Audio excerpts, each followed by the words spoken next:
ሜሮን ጋር ታወራለህ ሳላህ? ሜሮን የምታውቃት ከሆነ አላቃትም። አሁን ያየኋት ችግር የለውም እናወራለን። የስድስት ፈረስና የ12 ወንዶች በቃ ኃይል ነው ያላት እሷ።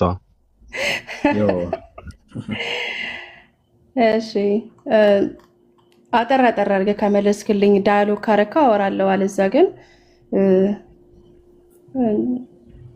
ኦልሬዲ ስላወራችሁበት መደጋገም ይሆናል።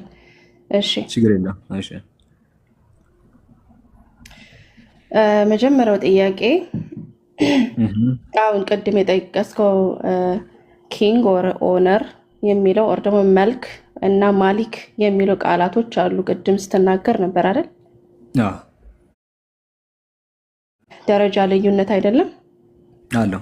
ማሊክ እና ማሊክ የቃል ልዩነት አለው። ጌታና ባለቤት የሚል ትርጉም አለው። እኛ ሙስሊሞች ስለዚህ አላህ ባለቤት ነው ጌታ ነው እኮ አንድ ነገር የተናገረው ብለን ነው የምናምነው አይደል? ቢካዝ አላህ ዳይሬክት እንደዛ አይደለም ከሆነ የትኛውን ነው የተናገረው? አለ ቁርአንን አንድ ጊዜ ብቻ አይደለም ሪቪል ያደረገለት። አሁን ትልቁ ያላወቃችሁት ነገር ምንድነው? ገብርኤል ወደ ነቢዩ መሐመድ መጥቶ አንድ ብቻ ነግሮት ከዛ ዝም ብሎ አልጠፋም። እንደዛ አይደለም። በየረመዳኑ እየመጣ ያነብለታል። በየጊዜው እየመጣ ያነብለታል። ስለዚህ አላህ ሱብሓነሁ ወተዓላ የፍርዱ ቀን ባለቤት ነው ይላል። ባለቤት ነው ሲባል እሱ ነው ፈራጁ፣ እሱ ነው በሁሉ ነገር ላይ ተቆጣጣሪው። እሺ ስለዚህ ያንንም አንብቦ ስለዚህ በፈቲሃ 1:4 ላይ መልከን ማሊክ የሚለው የተለያየ ቀን ላይ ስለመጣ ነው ቬሪየንት የመጣው እያልከን ነው አይደለም? ወር እንደዚህ አይነት ቃላቶች የመጡት እሺ እንደዛ ጌታ አምላካችን እራሱ ለነቢያችን መሐመድ ቃሉ ማውረድ ሲፈልግ አንድ ሐርፍ አይደለም የፈለገው ነው። በአንድ ሐርፍ ሊያስተምረው አልነበረም የፈለገው። እርሱ ጌታ መሆኑንም ነገረው። ሊነግረው የፈለገው እሱም ስለሆነ ጌታ ነኝ ያለ ለነቢ መሐመድ ጌታ ነኝ ብሎ መናገሩ አላህ ጌታ መሆኑን አወቅንበት። እሱ ብቻ አይደለም፣ በፍርዱ ቀንም ደግሞ በመጨረሻው ቀን ብቸኛው ፈራጅና ተቆጣጣሪ እኔ ነኝ ብሎ ነገረው። እሱንም ደግሞ ተቀበል ነው። ታዲያ አላህ የፍርዱ ቀን ተቆጣጣሪ ነው ወይስ ደግሞ ጌታ ነው ብለሽ ከጠየቅሽኝ እኛ ሙስሊሞች እሱ የፍርዱ ቀን ብቸኛ ተቆጣጣሪ ነው፣ ነቢ መሐመድ ተቆጣጣሪ አይደሉም። እሱ ደግሞ ያኔ ደግሞ ጌታ ነው ብለን እናምናለን። ሁለቱንም እሱ ነው የተናገረው፣ ሁለቱንም ተቀብለናል። ሁለቱንም ንባብ እንቀበላለን። አዲስ ነገር ነው የተማርኩት ዛሬ። እንዳልከው ቃሉ ሲወርድ ዳይሬክትሊ ከአላህ የሚወርድና የአላህ ቃል ነው እሱ ዳይሬክት የተናገረው ቃል ነው ብለን ነው እኛ የምንረዳው ከእናንተ አስተምሮ እና ሁለቱንም ለመውሰድ የምንችለው ስላልሽ ወስጃለሁ፣ አልጨቃጨቅም። ስለዚህ በቁርአን አይ ቲንክ 346 ላይ አንዱ ተገደሉ ይላል፣ አንዱ ደግሞ ተዋጉ ይላል። ስለዚህ የትኛው ነው? የትኛው ሱራ? ምዕራፍ 3 ቁጥር 47 ላይ ተገደሉ እና ተዋጉ የሚሉ ንባቦች እንዳሉ ታፍሲሮች ላይ የሚባለው ታፍሲርም ይዘግባል።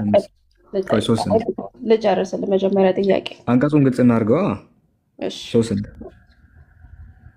እሺ ያ ቁርአን 3:146 አሊ ኢምራን 146 ኦኬ። ከነቢይም ብዙ ሊቃውንት ከእርሱ ጋር ሆነው የተዋጉ ብዙ ናቸው ይላል። በአላህም መንገድ ለሚደርስባቸው ነገር አልፈሩም፣ አልደከሙምም፣ ለጠላት አልተዋረዱም። አላህም ትዕግስተኞችን ይወዳል ይላል። ልክ ነው። እሺ ትክክል። ቀጥይ። የትኛው ነው ቃሉ? የሚለው ነው ተገደለ የሚለው ነው? እሺ ሁለተኛው ንባብ የትኛው ነው ያልሽው? ከነቢያችን ጋር የተዋጉ አሉ፣ የተገደሉም አሉ። የተገደሉ ነው ወይስ የተዋጉ ነው ብለሽ ከጠየቅሽኝ፣ ለምሳሌ ከእሱ ጋር ከተዋጉት ሰሃቦች መካከል ካሊድ ብን ወሊድ ይጠቀሳል። ከአላህ መልእክተኛ ጋር የተዋጋ እሳቸው አጠገብም ተሰልፈው የተዋጉ እነ አሊ ረዲየላሁ አንሁ አሉ፣ የተዋጉ ናቸው። የተዋጉ ብቻ ሳይሆን የተገደሉም ደግሞ አሉ። ከነቢዩ ጋር ከተዋጉ በኋላ የሞቱ ሊቃውንቶች አሉ። ለምሳሌ ማን ነው ካልሽኝ፣ ሐምዛ ከነቢዩ ጋር ተዋግቶ ጋር ስልሽ ደግሞ ገጥሟቸው ሳይሆን እሳቸው አጠገብ ቆሞ ተዋግቶ የተገደለም አለ እና ዳትስ ሪል ሂስቶሪካሊም ልክ ነው ነው። የትኛው ነው ማለታችን? እኛ ሙስሊሞች ሁለቱንም ስለምናምን ያለውን ግን ገብቶሃል አይደል? ስለምንም እንደማወራ በታፍሲሩ ላይ ተዘገበ ሌላ ንባብ አለ። እሱም ደግሞ ሌላ ንባብ ነው። አንደኛው ደግሞ ተዋጋ ነው የሚለው። ስለዚህ የትኛው ነው? ልክ ነው። ሁለቱም ሂስቶሪካሊም ልክ ነው ያልኩሽ እኮ ነው። ለምሳሌ ያልኩሽ አሊ ረዲየላሁ አንሁ በእሳቸው አጠገብ ሆኖ የተዋጋ ነው አይደለ? በብዙ ጦርነቶች ላይ ተዋግተዋል። የተገደለ ብሎ ማስቀመጡ ውሸት ሊሆን አይችልም ነው። የተገደሉ ሊቃውንቶች አሉ፣ የተገደሉ የነቢዩ ባልደረቦች አሉ ነው አንደኛው ንባብ የሚለው እያልሽ ነው። ልክ ነው። ሐምዛ የእሳቸው ቅርብ ባልደረባ ነው። ከእሳቸው ጋር ተሰልፎ የተገደለ ነው። ስለዚህ በየትኛውም ንባብ ብትሄጂ ሂስቶሪካሊም ልክ ነው። ሪዋያው እንደዛ ቢል ነው የምልሽ። ልክ ነው። የሚያጠራጥር ነገር የለም።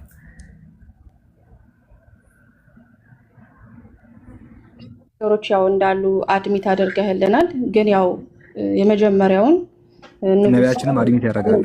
ንጉስ ነው የሚሆንና ምንድነው አንደኛው ትርጉሙ ሁለት ትርጉም ያለውን እንግዲህ በተለያየ ጊዜ ስለወረደ ነው የሚለው በዛ ልውሰደው። አላህ ሱብሃነሁ ወተዓላ የሚጋጩ ሀሳቦች አይደሉም። ታውቂያለሽ አይደለ?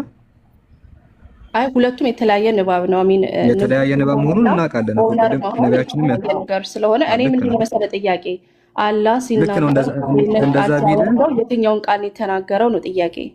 አልኩሽ እኮ ጌታ አምላካችን በገብርኤል በኩል አንዴ ብቻ አይደለም ቃሉን ያወረደው ነው። ከአንድ በላይ በሆነ ጊዜ ከአንድ በላይ በሆነ ወይ ነው። ገብርኤልም ሲመጣ እኮ ከአንዴም በጣም ብዙ ጊዜ ነው የመጣው። ቁርአንን ሲያነብላቸው ራሱ አንዴ ብቻ ተናግሮ ዞር አላለም እያልኩሽ ነው። እንደዛ ብንል ኖሮ የትኛውን ነው ተናግሮ የሄደው ይባል ነበረ። እኛ ያልሽ ምንድን ነው ከአንድ በላይ በሆነ ጊዜ መጥተዋል ነው። በተለያየ ጊዜ ይመጣል። በየረመዳኑ ሁሌም እየመጣ ከመጀመሪያው እስከ መጨረሻ አንብቦላቸው ነው የሚሄደው። ባይዘ ከመጀመሪያው እስከ መጨረሻ አንብቦላቸው ነው የሚሄደው።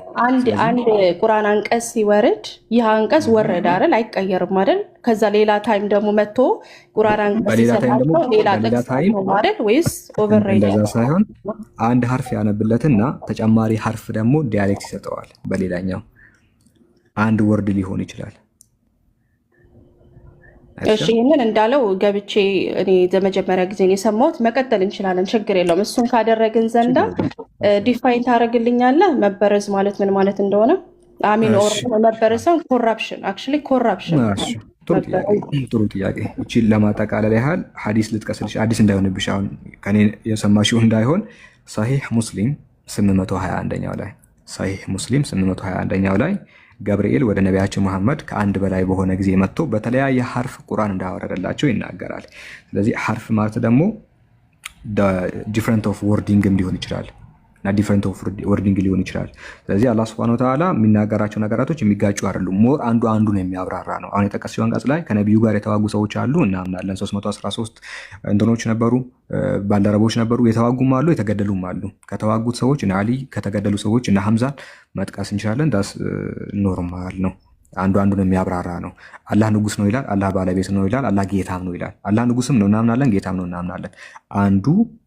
አንዱን ያብራራዋል፣ ክሊር ያደርገዋል። ሞር ደግሞ እውቀትን ይሰጠናል ነው። አላህ ንጉስ መሆኑን ካወቅኩ በኋላ ጌታም ነኝ አለ። ተጨማሪ እውቀት አገኘው አላህን በተመለከተ የተሻለ። እንደዚህ አንዱን የሚያብራራ ነው። ይህንን ከተረዳን ዋትስ ሚኒንግ ኦፍ ኮራፕሽን፣ ኮራፕሽን ደግሞ ምንድን ነው የሚለው ባይብል ነው ባይዘው የጠየቁት። እሺ በቁርአን ሳይሆን የቁርአንን አሁን ጨርሰን ምንድነው ኮራፕትድ ሆኗል ስትል መጽሐፍ ቅዱስ ዲፋይን ታደርግልኛለህ ኮራፕሽን ምን ማለት እንደሆነ? ኮራፕሽን ማለት ብርዘት ማለት ነው ወደ አማርኛ ስናመጣ። ብርዘት እና አንድ ነገር ተበረዘ ስንል ምን ማለት ነው ከተባለ ኮራፕሽንና የሆነ ቼንጅ ማድረግ ይለያያል። መጽሐፍ ቅዱስ ኮራፕት ሆኗል ስንል የነበረ ነገር አለ፣ ሌላ ነገር መጥቶ ሲጨመርበት ተበረዘ ይባላል። ኦኬ ይኸውልሽ ለምሳሌ አሁን ቡና ነገር ቢኖር ቡና አለን፣ ጥቁር ቡና አለን እንበል። ከዛ ወተት አምጥተን ስንጨምርበት ማኪያቶ ይሆናል፣ ተበርዟል። አሁን ሲኒ ውስጥ ቡና አለ፣ እዛው ሲኒ ውስጥ ደግሞ ወተትም አለ፣ ግን ማኪያቶ ሆኗል። እና ወተት ከመጨመሩ በፊት ያለውን ጣዕም አለው ወይ ብለሽ ከጠየቅሽኝ የለውም። እስቲል ግን እዛ ውስጥ ወተትም አለ ቡናም አለ። መጽሐፍ ቅዱስን በተመለከተ እንደዛ ነው የምናምነው። መጀመሪያ ከጌታ አምላክ ሪቪል የሆኑ መጽሐፍቶች አሉ ብለን እናምናለን። በተለይ ተውራትና ሌሎች መጽሐፍቶች ከአምላክ ዘንድ የወረዱ ናቸው። ከዛ ከጊዜ በኋላ ደግሞ የሰው እጅ ገባበት፣ ጣልቃ ገባ። ንጹህ የሆነው የአምላክ ቃል ላይ የሰው ሐሳብ መጨመር ተጀመረ። ከዛ በኋላ ቅርጹን እንትን አደረጉት፣ ሙሉ በሙሉ አጣመሙት ብዙዎቹን። ለዛ ነው በመጽሐፍ ቅዱስ ውስጥ እውነት እናገኛለን፣ እውነት የሆነው ነገር እናገኛለን፣ ውሸት የሆነውንም እናገኛለን። እውነት የተገኘው መጀመሪያ ከፈጣሪ ዘንድ በመውረዳቸው ምክንያት ነው። ውሸት የተገኘው ደግሞ ከጊዜ በኋላ ስለተጨመረባቸው ነው።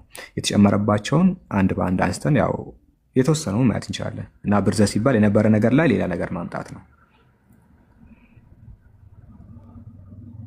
ያልገባኝ ትንሽ ምክንያቱም ኮራፕሽን ሲባል መቀላቀል አይደለም ትርጉሙ ባይዘወይ። ምክንያቱም መበላሸት ነው፣ መበላሸት ነው። ስለዚህ እሱን ያልኩሽ አሁን አንተ ምን አልከኝ? እውነት ከውሸት ተቀላቅሏል የሚል ነገር ነው የሰጠኸኝ። የቅልቅል አኖሎጂ ደግሞ እውነት ከውሸት ጋር ሲደባለቅ ነው፣ እንደ ማኪያቶ ብለኛል። ማኪያቶ አኖሎጂ የሚሰራው ደግሞ ማለት ነው በቨርዥን ላይ ነው። አንድ ነገር ሲተረጎም ቃልና ሚኒንግ ቃል ከተቀየረ ኦር ደግሞ የማይሆን ነገር ሲሆን ይሄ ነገር እውነት ከውሸት ጋር ተበረዘ ስትል እኮ ልትል እውነት ማግኘት አትችልም። ማኪያቶና ቡና ወተትና ቡና ሲደባለቅ እኮ ኦልሬዲ ቡናም አይደለም ወተትም አይደለም። እንደዛ ትላለህ ወይ? መጽሐፍ ቅዱስን ነው ቅድም ያመጣቸው ማስረጃዎች ተጨመሩ ተቀነሱ ብለህ ነው አንተ የመጣኸው። ስለዚህ እንዴት ነው ከማኪያቶ ጋር እሱን ያስተካከልከው?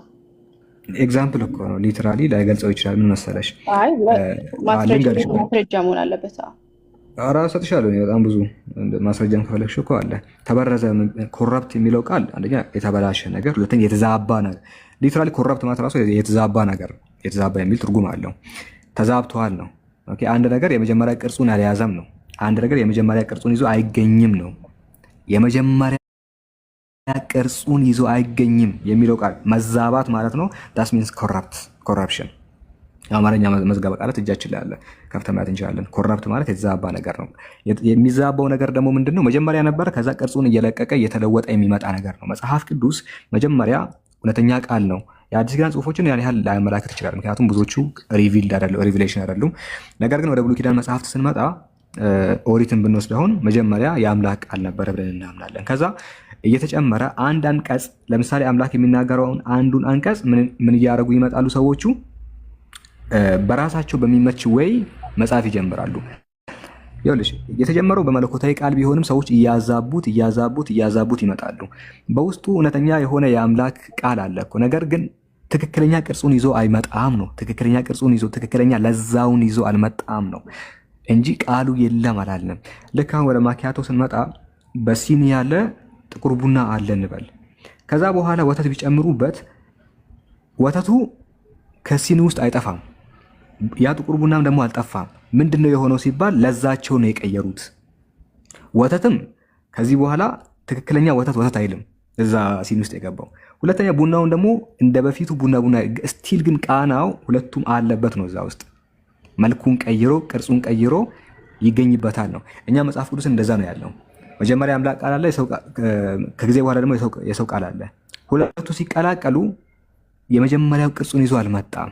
የሰው ሀሳብ አለ የተጨመረበት ለዛውን ቀይሮ ስቲል ግን በውስጡ የተወሰኑ የአምላክ ቅሪቶች ቃላቶች አሉ። እንደዛ ሆኖ ግን የመጀመሪያውን ቅርጹን ይዞ መጥተዋል የሚል እምነት የለንም። ጥሩ ሳላ እያረክ ያለው ግን ምን ታውቃለህ? ያንተን ኦፒኒየን ነው እየነገርከኝ ያለው። እኔ ማለት አጭር እያደረግነው ልጅ አሁን ስቲል ሰዎች አንደርስታንድ አያደርጉም ያልከውን ነገር። ኦኬ ተበርዟል ስትል የቱ ጋር ምኑ ጋር ትርጓሜን የተሳሳተው የታሪክ ስህተት አለ? ይሄንን ነገር ቬሪፋይ ሳታደርግ አንድ ነገር ተበርዟል እኮ መጀመሪያ ዲፋይን አድርግልኝ ነው። ከማሳየቶች አይደለም ዲፋይን አደረኩልሽ። መበረዝ ብሎ ማለት የነበረ ነገር ላይ የሆነ ነገር ዘው አድርጎ ይጨመር። እሱን አስረዳኝ። መጽሐፍ ቅዱስ ላይ ግን የምን ስህተት አይተህ ነው? የታሪክ ስህተት አይተሃል? የትርጓሜ ስህተት አይተሃል? የአስተምሮ ስህተት ነው? ኦኬ ስህተት ብለህ ያልከውን ነገር አምጣ። ሁሉንም አይቻልም እኮ ምንድን ነው? ከሶስቱ ጀምርኛው ላይ ነው የተበላሽ። አይ ጀስ አጠረገ መጀመሪያ የታሪክ ስህተት ሁሉንም አይቻለሁ ምረጭልኝ ነው ያልኩሽ። እኔ ሁሉንም ላሳይሽ እኮ እችላለሁ፣ ግን በአንቺ ምርጫ ከየትኛው ልጀምርልሽ? ይሄንን ማን ነው ዲፋይን ያደረገልህ? አሚን የታሪክ ስህተት የትርጓሜ ስህተት እንዳለው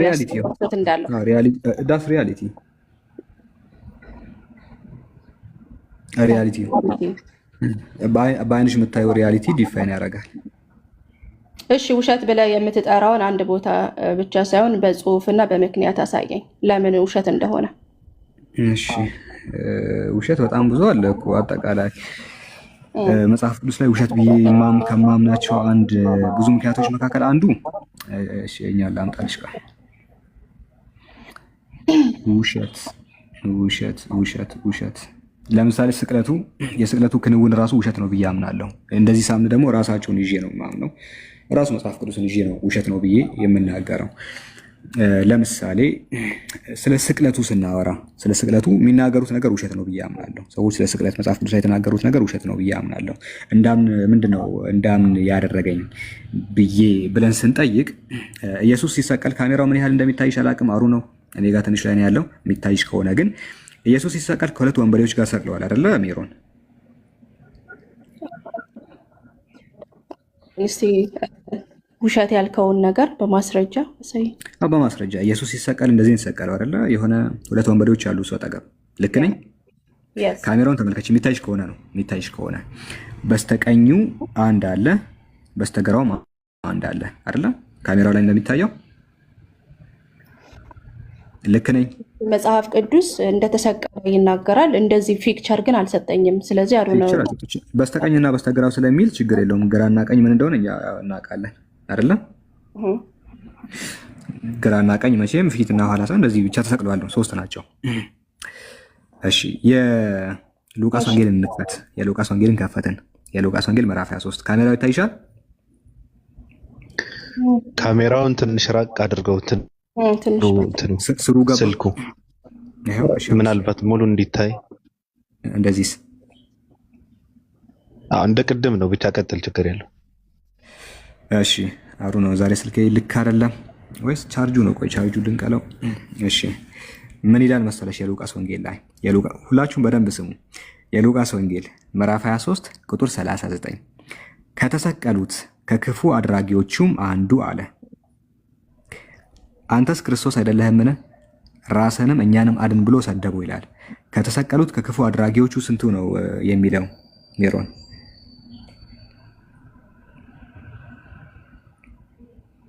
ትንሽ ሰላህ አይታየኝም። ትፈቅናለህና አንተም ያው አንዱን ይላል። ለምን አይታይም ሜሮን? እሺ አንዱ ይላል። እሺ ባካፋር ግን አንተ ቀጥል። እሺ ከተሰቀሉት ከክፉ አድራጊዎቹ አንዱ አንተስ ክርስቶስ አይደለህምን? ራስህንም እኛንም አድን ብሎ ሰደበው ይላል። እስኪ አንተ ክርስቶስ ከሆንክ አለው ራስህንም እኛንም፣ እኛ ሲለው እንግዲህ የተሰቀሉትና ራስህንም እኛንም አድን ብሎ ሰደበው ይላል። ምን አደረገው? ሰደበው።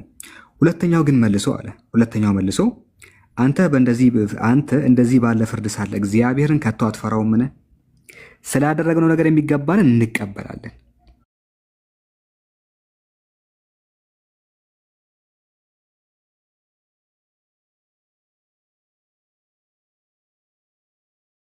ጌታ ሆይ በመንግስት በመጣህ ጊዜ አስበኝ አለው። ኢየሱስም እውነት እውነት እልሃለሁ ዛሬ ከእኔ ጋር በገነት ትሆናለህ አለው። 6 ሰዓትም ያህል ነበር እያለ ይቀጥላል።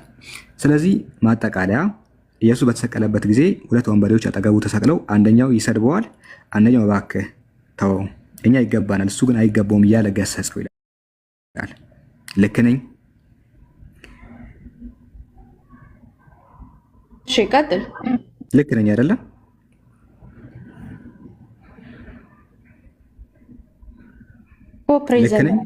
እኮ የምታረገው የምታመጣው እስካሁን ልክ ነኝ? አዎ እያነበብኩ ስለሆነ ቀጥል። ልክ ነኝ አይደለሁም? እስካሁን ምኑ ላይ ነው ልክ ሆንክ? እያነበብክልኝ ነው አይደለ? ፖይንትህን ጥያቄ የገለጽኩት ልክ ነው ወይ? ክፍት ነኝ ሜሮን፣ ችግር የለውም እኮ ልክ ነኝ እስካሁን ያነበብኩት።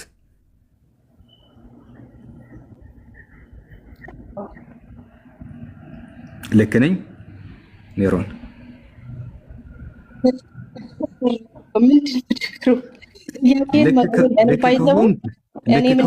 ቶታል አርጊመንትን ማወቅ አለብኝ። ገባ? ምንድነው እስካሁን የተነበበው ላይ ስህተት አለ ወይ ነው እንደ እግዚአብሔርን ቃል እያነበብክ ነው። ስህተት የለውም፣ ሂድ። ስህተት የለውም። ስለዚህ አንዱ ኢየሱስን ይሰድበዋል፣ ራስንም እኛንም አድን ብሎ ሰደበው። አንደኛው ደግሞ ተው እሱ ንጹህ ሰው ነው እኛን ያጠፋ ነው እሱ አይገባውም ብሎ አንደኛውን ይገስጸዋል፣ እረፍ እያለው። ይህን የነገረን ማን ነው? ሉቃስ 23 ከ39 ጀምሮ ነው። ጥሩ። አሁን ሌላ መጽሐፍ ቅዱስ ጋር እንሄዳለን። ምን ጋር? ማቴዎስ ጋር እንሄዳለን። ማቴዎስ ወንጌል ምዕራፍ 27 እንደዚህ ይላል ከቁጥር 42 ጀምሮ ሌሎችን አዳነ፣ ራሱን ግን ማዳን አይችልም። እርሱ የእስራኤል ንጉሥ ከሆነ እስቲ አሁን ከመስቀል ይውረድ፣ እኛም እንመንበት አሉ። እርሱ በእግዚአብሔር ታምኗል፣ የእግዚአብሔር ልጅ ነኝ ብሏል። ስለዚህ እግዚአብሔር የሚወደው ከሆነ እስቲ አሁን ያድነው አሉ። ከመሬት የሚቆሙ ወታደሮችና ሎሌዎች እንደዛ ብሎ ያሾፋሉ። ቁጥር 44 ላይ እንደዚህ ይላል፣ እንዲሁም ከእርሱ ጋር የተሰቀሉት ወንበዴዎች ይሰድቡት ነበረ ይላል። ከእርሱ ጋር የተሰቀሉትም ይሰድቡት ነበር ይላል። ውሸት ነው ይሄ። ምክንያቱም ከላይ በኩል ቅድም ስናይ ተሳዳቢው አንዱ ሲሆን አንደኛው ይከላከልለት ነበር እንጂ አልሰደበውም። አሁን እኛ ጥያቄ ሉቃስ እንዳለው አንዱ ገሳጭ ነበረ ወይስ ማቴዎስ እንዳለው ሁለቱም ተሳዳቢ ነበሩ? እዛው ቀላል ጥያቄ ነው። አሁን የሚዩት አድርገኝ ትሰማኛለህ? ጥያቄ ይሄ ብቻ ነው ወይስ ሌላም አለ? እሺ መልሽ፣ ችግር የለውም። እሺ እንዲህ አይነት ነገሮች ባይዘወይ በወንጌላቱ ውስጥ አሉ። ምክንያቱም ማን ነው ሉቃስ የሚጽፈውን ፐርስፔክቲቭ ኦር ደግሞ የእሱን ኤንግል ማቴዎስ አይጽፍም አይደለ? የተለያዩ ዊትነሶች ኦር ደግሞ ጸሐፊዎች ስለሆኑ እና ሉቃስ አንዱ ሰደበ አንዱ አልሰደበም፣ ማቴዎስ ደግሞ ሁለቱም ሰደቡ ይላል ነው አርጊመንቱ ማለት ወንድማችን። ማቴዎስ የሚሰጠው አጠቃላይ ገለጻ ነው። ኦኬ ሉቃስ ደግሞ የሚሰጠው ዝርዝሩን ነው። እንደዚህ ነው እኛ ሃርሞናይዝ የምናደርገው። ለምሳሌ ማቴዎስ ላይ የጠቀስከው ማለት ነው፣ ማርቆስም ላይ ካለ ሁሉም ታሪክ አራቱም ላይ ስለሚመዘገብ ሁለቱም በአጠቃላይ እንደነበሩ ይገልጻል። ገባ? ከህዝቡ ጋር ተቀላቅለው ሊሳደቡ ይችላሉ እነዚህ ሰዎች አይደል እንዴ? ልክ ነኝ? ሰዎች ሲሳደቡ ልክ አይደለሽም። ቆይ እኮ እየነገርኩ ነው። ማቴዎስ እየዘገበልህ ያለው ነገር በመጀመሪያ ሰዓታቱ ላይ ከህዝቡ ጋር ተቀላቅለው ሊሳደቡ ይችላሉ። አይችሉም? ቢከስ ህዝቡላ ኢየሱስ ክርስቶስን እየሰደቡ ነው። ግን በኋላ ከሁለቱ አንዱ ተለውጦ ተናዘዘ የሚለውን ዝርዝር ይሰጠናል ማለት ነው ሉቃስ። በዚህ ነው ሃርሞናይዝድ የሚሆነው። ምክንያቱም ሁለቱም አንድ አይነት ነገር አይደለም ሊጽፉ የሚችሉት አይደል እንዴ? አንዱ ከአንዱ ኤንግል ይጽፋል፣ አንዱ ከአንዱ ኤንግል ይጽፋል። እንደዛ ካልሆነ እኮ አራቱም ወንጌል አይዴንቲካል ሊሆን ነው ማለት ነው። መጽሐፉ ደግሞ አይዴንቲካል አይደለም። የተለያዩ ዊትነሶች ናቸው፣ የተለያዩ ሰዎች ናቸው የሚጽፉት። ከተለያየ አይነት ኤንግል ነው የሚጽፉት። በዛ መሰረት ምንም ኮንትራዲክሽን የለውም። ልክ አይደለሽም። እሷ ምንድን ነው ያለችው? ሁለቱ ጸሐፊያን አለች። ሁለቱ ጸሐፊያን ከተለያየ አንግል ስለጻፉ የተለያየ ነገር ነው የጻፉት እንጂ የሚጋጭ ነገር አይደለም ነው። ከተለያየ አንግል መጻፍና ለመጻፍ ምን እንደሆነ ልንገርሽ። ለምሳሌ እዚህ ጋር የሚቆም ሰው አንድ አበባ የሚባል ሰው ነው እና የሆነ ጸሐፊ ከኋላ በኩል የአበባ ቲሸርት ከኋላ በኩል ሜሲ የሚል አለው። ሜሲ የሚል ስም አለው። ይሄኛው ጸሐፊ አበባን ከኋላ በኩል አየውና ከኋላ በኩል ሻሚዙ ላይ ሜሲ የሚል ነገር ተናግሯል፣ ተጽፏል ብሎ ቢናገር ልክ ነው። ከፊት ለፊት በኩል የሚያየው ደግሞ የሆነ ሁለተኛ ጸሐፊ ቢሆን ከፊት ለፊት በኩል ቲሸርቱ ቢጫ ነው ብሎ ቢናገር ዲስ ኢዝ ሪል፣ ምንም ችግር የለውም። ሁላችሁም ልብ በሉ። አንድ ነገር ይሄ አቅጣጫ የተጻፈ ዝርዝር ነገር ሳይሆን የሚጋጭ ነገር ነው። አሁን ያነበብነው ሉቃስና ማቴዎስ ምንድነው የሆኑት? አንደኛው አበበ 10 ሜትር ነው ብሎ ጻፈ። አንደኛው የምን 10 ሜትር ነው የምታወራው? 2 ሜትር ነው ብሎ ጻፈ። የሚጋጭ ነገር ነው፣ የተዘረዘረ ነገር አይደለም። የሚጋጭ ነገር ነው ያየ ነው። እሱ ምንድነው ከተባለ አንደኛው ገሳጭ ነበር ይላል።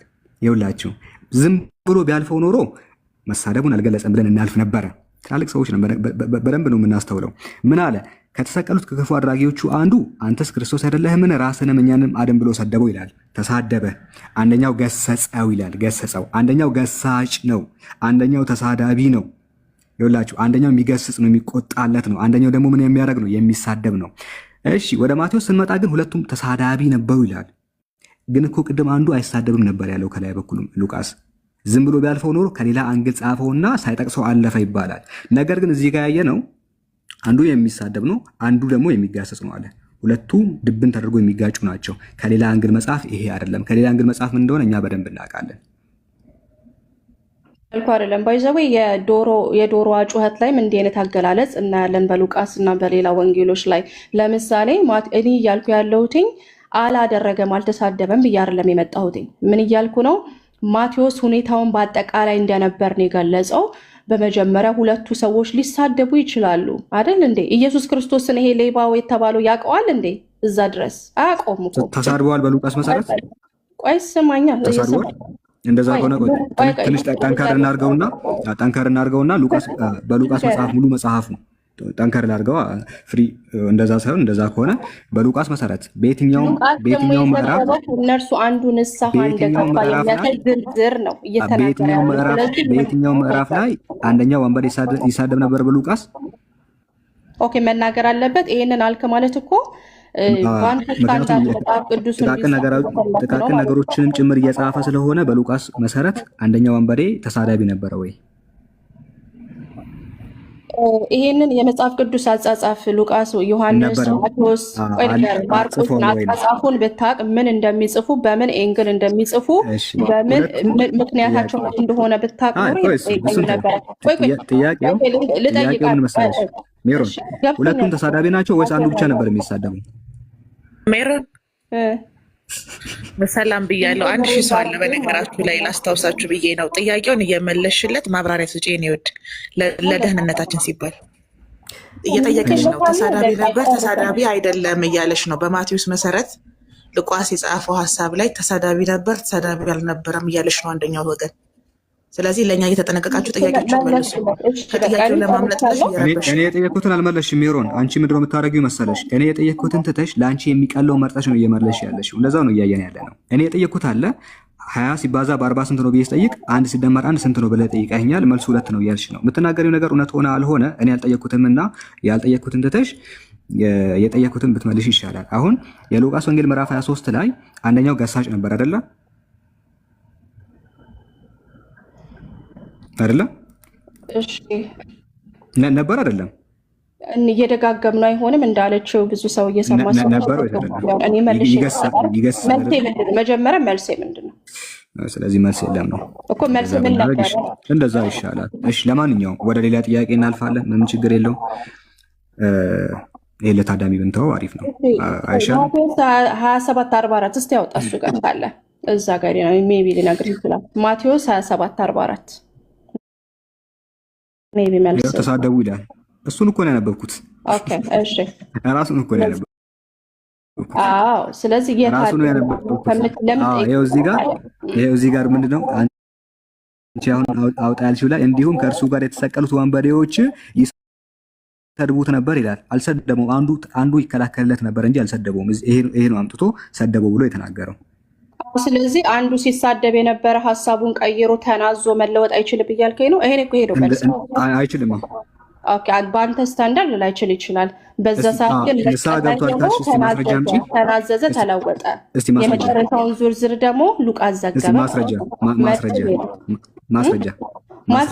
ማስረጃማ አለ እኮ እዛ ጋር ገሰጸውና እኛስ በጥፋታችን ነው የተፈረደብን ብሎ አልተሳደበማ። መጀመሪያ አልተሳደበማ። እሱ ተሳድቦ ቢሆን ኖሮ እሺ ይሁን። ሳይሳደብ እንዴት ነው የሚናዘዘው? እሺ ሉቃስ ላይ ምንም አልተሳደበም ነበር፣ አልተናገረም። በፍጹም ሙሉ መጽሐፉ እኔ ሉቃስን ከመጀመሪያው እስከ መጨረሻው አንብቤ አልተሳደበም ብሎ ነበረ የሚል ሉቃስ ላይ ታወጣልኛለህ? በቃ የለም እዚህ ጋር። ምክንያቱም ስላልተሳደበ ተሳደበ ተብሎ አይጻፍም እኮ። አንተን ደግሞ አይ እንዲህ ሆኗል ስትል ደግሞ የተጻፈ ነገር ማምጣት አለብህ። አላልኩማ እኔ እኮ ያልኩት አልተሳደበም ነው ያልኩት እንጂ ተሳድቦ ንስሐ ገባ አላልኩም። አንቺ ነሽ ያልሽው። ንስሐ ገባ ካልሽ ደግሞ መጽሐፉ ላይ ንስሐ ገባ የሚል ነገር ሊኖር ግድ ይላል። ካሌለ ግን ግጭት ነው፣ በቃ መተው ነው። እሱ በአንተ ስታንዳርድ ሊሆን ይችላል፣ ግን ግጭት ችግር የለውም። በቃ ሌሎች ሰዎች ቀለል ያለው ልስጥሽ። አንድ የመጨረሻ ከዕለታት በአንዱ ቀን ኢየሱስ 12 ሐዋርያት ነበሩት። 12ቱንም ወደ ራሱ ይጠራል። ስለ አንድ ታሪክ 2 ጸሐፊያን ሊዘግቡ ነው። ስክሪን ምን ያህል እንደሚታይ አላውቅም። ዛሬ ስልኬ ልክ አይደለም። ለማንኛውም ከዕለታት በአንድ ቀን የማርቆስ ወንጌል ምዕራፍ 6 ቁጥር 7 ላይ ኢየሱስ 12ቱ ወደ ራሱ ጠራና 12ቱንም ወደ እርሱ ጠራ፣ ሁለቱንም ይልካቸው ጀመር፣ በርኩሳን መናፍስትም ላይ ስልጣን ሰጣቸው ይላል። ወደ ራሱ ጠራቸውና በርኩሳን መናፍስት ላይ ስልጣን ሰጣቸው። ለመንገድም አለ ከበትር በቀር እንጀራም ቢሆን ከረጢትም ቢሆን መሐለቅም ቢሆን በመቀነታቸውም ቢሆን እንዳይዙ አዘዛቸው። ከበትር በስተቀር ምንም ነገር እንዳይዙ አዘዛቸው ይላል። እንጀራ አትያዙ አላቸው። ከረጢት ብርም አትያዙ አላቸው። ግን ምን ፈቀደላቸው? በትር ፈቀደላቸው። በትር እንጨት ነው አይደለ? የሙሴ በትር ምናምን ሲባል የሆነ ዱላ ነገር ነው።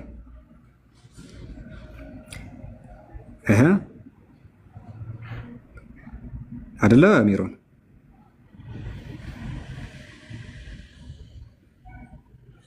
አይደለ? እሺ ለእንትና አሁን ሌላ እንደገና መጣና ቁጭ ብለን እነዚህን ስንፈታ ጊዜ ይፈጃል። ግን እንደዚህ አይነት አይ እሱንም በምን ትፈተዋለህ መሰለህ? እንደዚህ ሃርሞናይዝድ ይደረጋሉ። ምክንያቱም መጽሐፍ ቅዱሱን አለመረዳት ነው እነዚህ አይነት ሚስ አንደርስታንዲንግ የሚፈጥረው። ሃርሞናይዝ ታደርጊልኛለሽ እዚህ ጋር በማርቆስ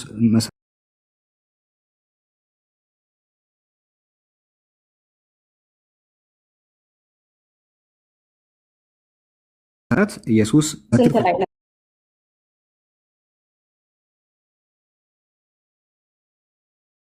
እሺ ማርቆስን 2 ጥቅስ እየጠቀስ ሌሎችን ጠቀስኩኝ እኮ ማርቆስ ወንጌል ምዕራፍ 6 ቁጥር 7 እና 8 አልኩኝ። ይኸው ለሶስተኛ ጊዜ ጠቀስኩኝ።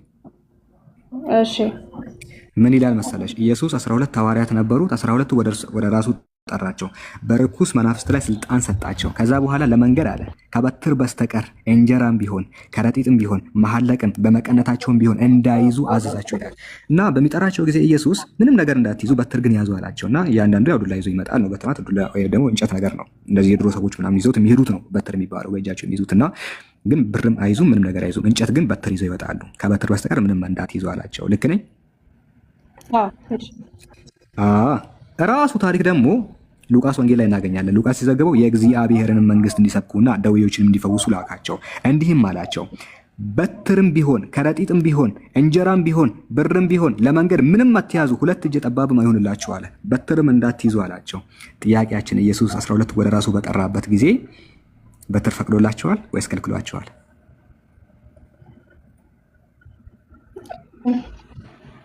እሺ አሁን እንግዲህ ይህንን ጥቅስ ዳይሴክት መደረግ አለበት ከአውዱ ተነስተን ማለት ነው።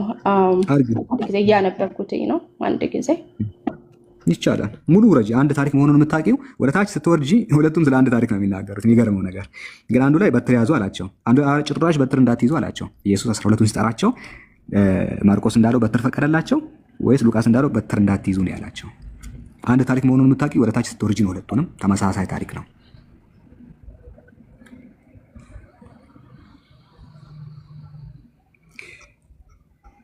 እኔ ምንድነው እንዴት ነው የተረዳው? ለማሳጠር ያው ከሰውም ብዛት የተነሳ ለማሳጠር የበትሩ ነገር እንደ ተቃርኖ አላየውም። ፈቀደላቸው ወይስ ከለከላቸው እኮ? ኦኬ በዚህ ጥቅስ መሰረት ባመጣው ጥቅስ መሰረት በትር ብቻ ማለት ሌላ ዕቃ ተሰብስቦ ማለት ነው። ላይክ እንጀራ፣ ቦርሳ፣ ገንዘብ፣ የተለያዩ ነገሮችን ሰው ተሸክሞ ሊሄደው የሚችለውትን ነገር አትሰብስቡ ለማለት ነው። እኔ በተረዳው ማለት ነው። ከምን በስተቀር ዋናው ፖይንቱ ኢየሱስ ክርስቶስ ሊያስተላልፍ የፈለገው ነገር አትዘጋጁ፣ አትሰብስቡ የሚለውን መልእክት ለማቅረብ ነው። አላማው አንድ ነው። ግን እግዚአብሔርን ማመኑ ነው እኮ ፖይንቱ ነው። በአውድ መሰረት ነው የሚፈታው ዋናው ነገር። በዚህ አውድ ላይ ኢየሱስ ምን ፈቀደላቸው? ምን ከለከላቸው? ይኸው ለመንገድ ከበትር በስተቀር እንጀራም ቢሆን ይኸው እንደዚህ ይላል። አንዴ ለመንገድም ከበትር በስተቀር እንጀራም ቢሆን ከረጢትም ቢሆን መሐለቅም በመቀነታቸውም ቢሆን እንዳይዙ አዛቸው ይላል። ደግሞ ስትል ማለት ነው በመጽሐፍ ቅዱስ አጻጻፍ መሰረት ትልቁ ነጥብ የትእዛዙ ማስተላለፊያ ነው እንጂ የአንድ ነገር ቴክኒካል ዝርዛሬ አይደለም። በመጽሐፍ ቅዱስ ምን ፈቅዶላቸው ነው ሌላውን የከለከላቸው? ምን ፈቅዶላቸው ነው ሌላውን የከለከላቸው? ቀለል አድርጋችሁ ሄዱ፣ እግዚአብሔርን ታመኑ፣ አትጫኑ እያላቸው ነው። በቃ ይሄ ነው። ምንም ማቴሪያል እንዳትይዙ ግን በትር ያዙ አላቸው። ሌላ ማቴሪያል ሳትይዙ ግን በትር ይቻላል ያላቸው አይደለ? ከበትር በስተቀር ሲል እንዳልከው እኔ በተረዳሁት መልክ መልሼ ይልሃለሁ። ለምሳሌ አንቺ ከስልክ በስተቀር ሌላ አይነት ዲቫይስ እንዳትይዥ ብዬ ብከለክልሽ ስልክ ፈቅጄልሻለሁ። ነገር ግን ላፕቶፕ፣ ነገር ግን ዋይፋይ ራውተር ወይ ደግሞ ሌላ ነገር እንዳትይዥ እያልኩሽ ነው። ከስልክ በስተቀር ምንም ነገር እንዳትይዥ ብልሽ አይደለ? እዚህ ጋር ከበትር በስተቀር እና በኢየሱስ አነጋገር መሰረት መንፈሳዊ ነገር ነው። ኦኬ ስለ እግዚአብሔር በትርና ብር መንፈሳዊ ነገር አይደለም። በትር እንጀራ ብር ምናምን አይደለም። ይሄ ሎ ሳይሆን እያወጣ ያለው ቤሲክሊ እየነገራቸው ነው ለደቀ መዛሙርቶቹ ሂስ ቴሊንግ ደም ምን ማድረግ እንዳለባቸው ስለ ወንጌል ስራ ነው እያወራ። እስቲ አንብቢና አንዴ ንገሪኝ እስኪ። የፈለገውን ነገር ካነበብከው ለመረዳት የምር አንብቢና አንድ በአንድ አስረጅኝ። አንብቢና አንቺ እንድታስረጅ መንገዱን ከፍቻለሁ። አንብበሽ አስረጅኝ። ይሄኛውን ቃል ከላይ ያለውን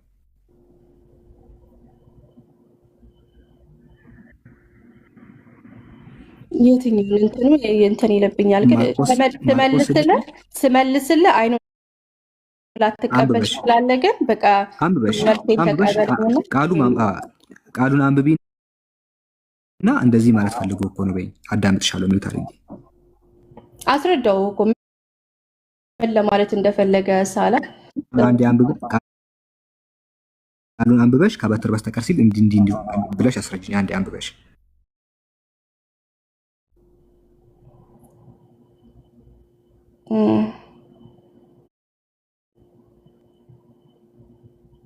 መልሼልሃለሁ። ይቅርታ ሳላ እኮ አላነበብሽውም። አንብቢና እንደዚህ ማለት ፈልጎ ነው በይ። ላይክ ማለት ፖይንቴን ስነግርህ ለምንድን ነው እኔ የሰጠውን መልስ እንትን ማትለው ምን ለማለት እንደተፈለገ ስነግርህ ግድ የለም ቃሉን ብቻ አንብበሽ እንደዚህ ማለት ፈልጎ ነው በይ። እሺ በቃ ኢትስ ኦኬ። እኔ ይለፈኝ መልሼልሃለሁ። ባትቀበልም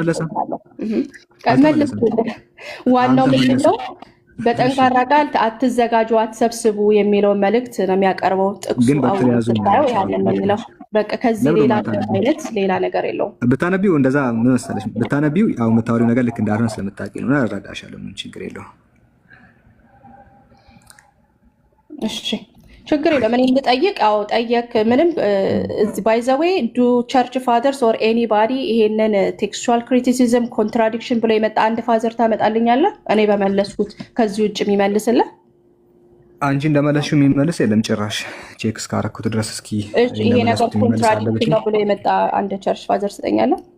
ማለት እኔ ከተረዳሁት በመንፈሳዊ መልክ ነው የሚረዱት አይደል? ክርስቲያኖች እኔ እስከማውቀው ግን ሌባ ሰርቄያለሁ ሲል አልሰማሁም እስከዛሬ።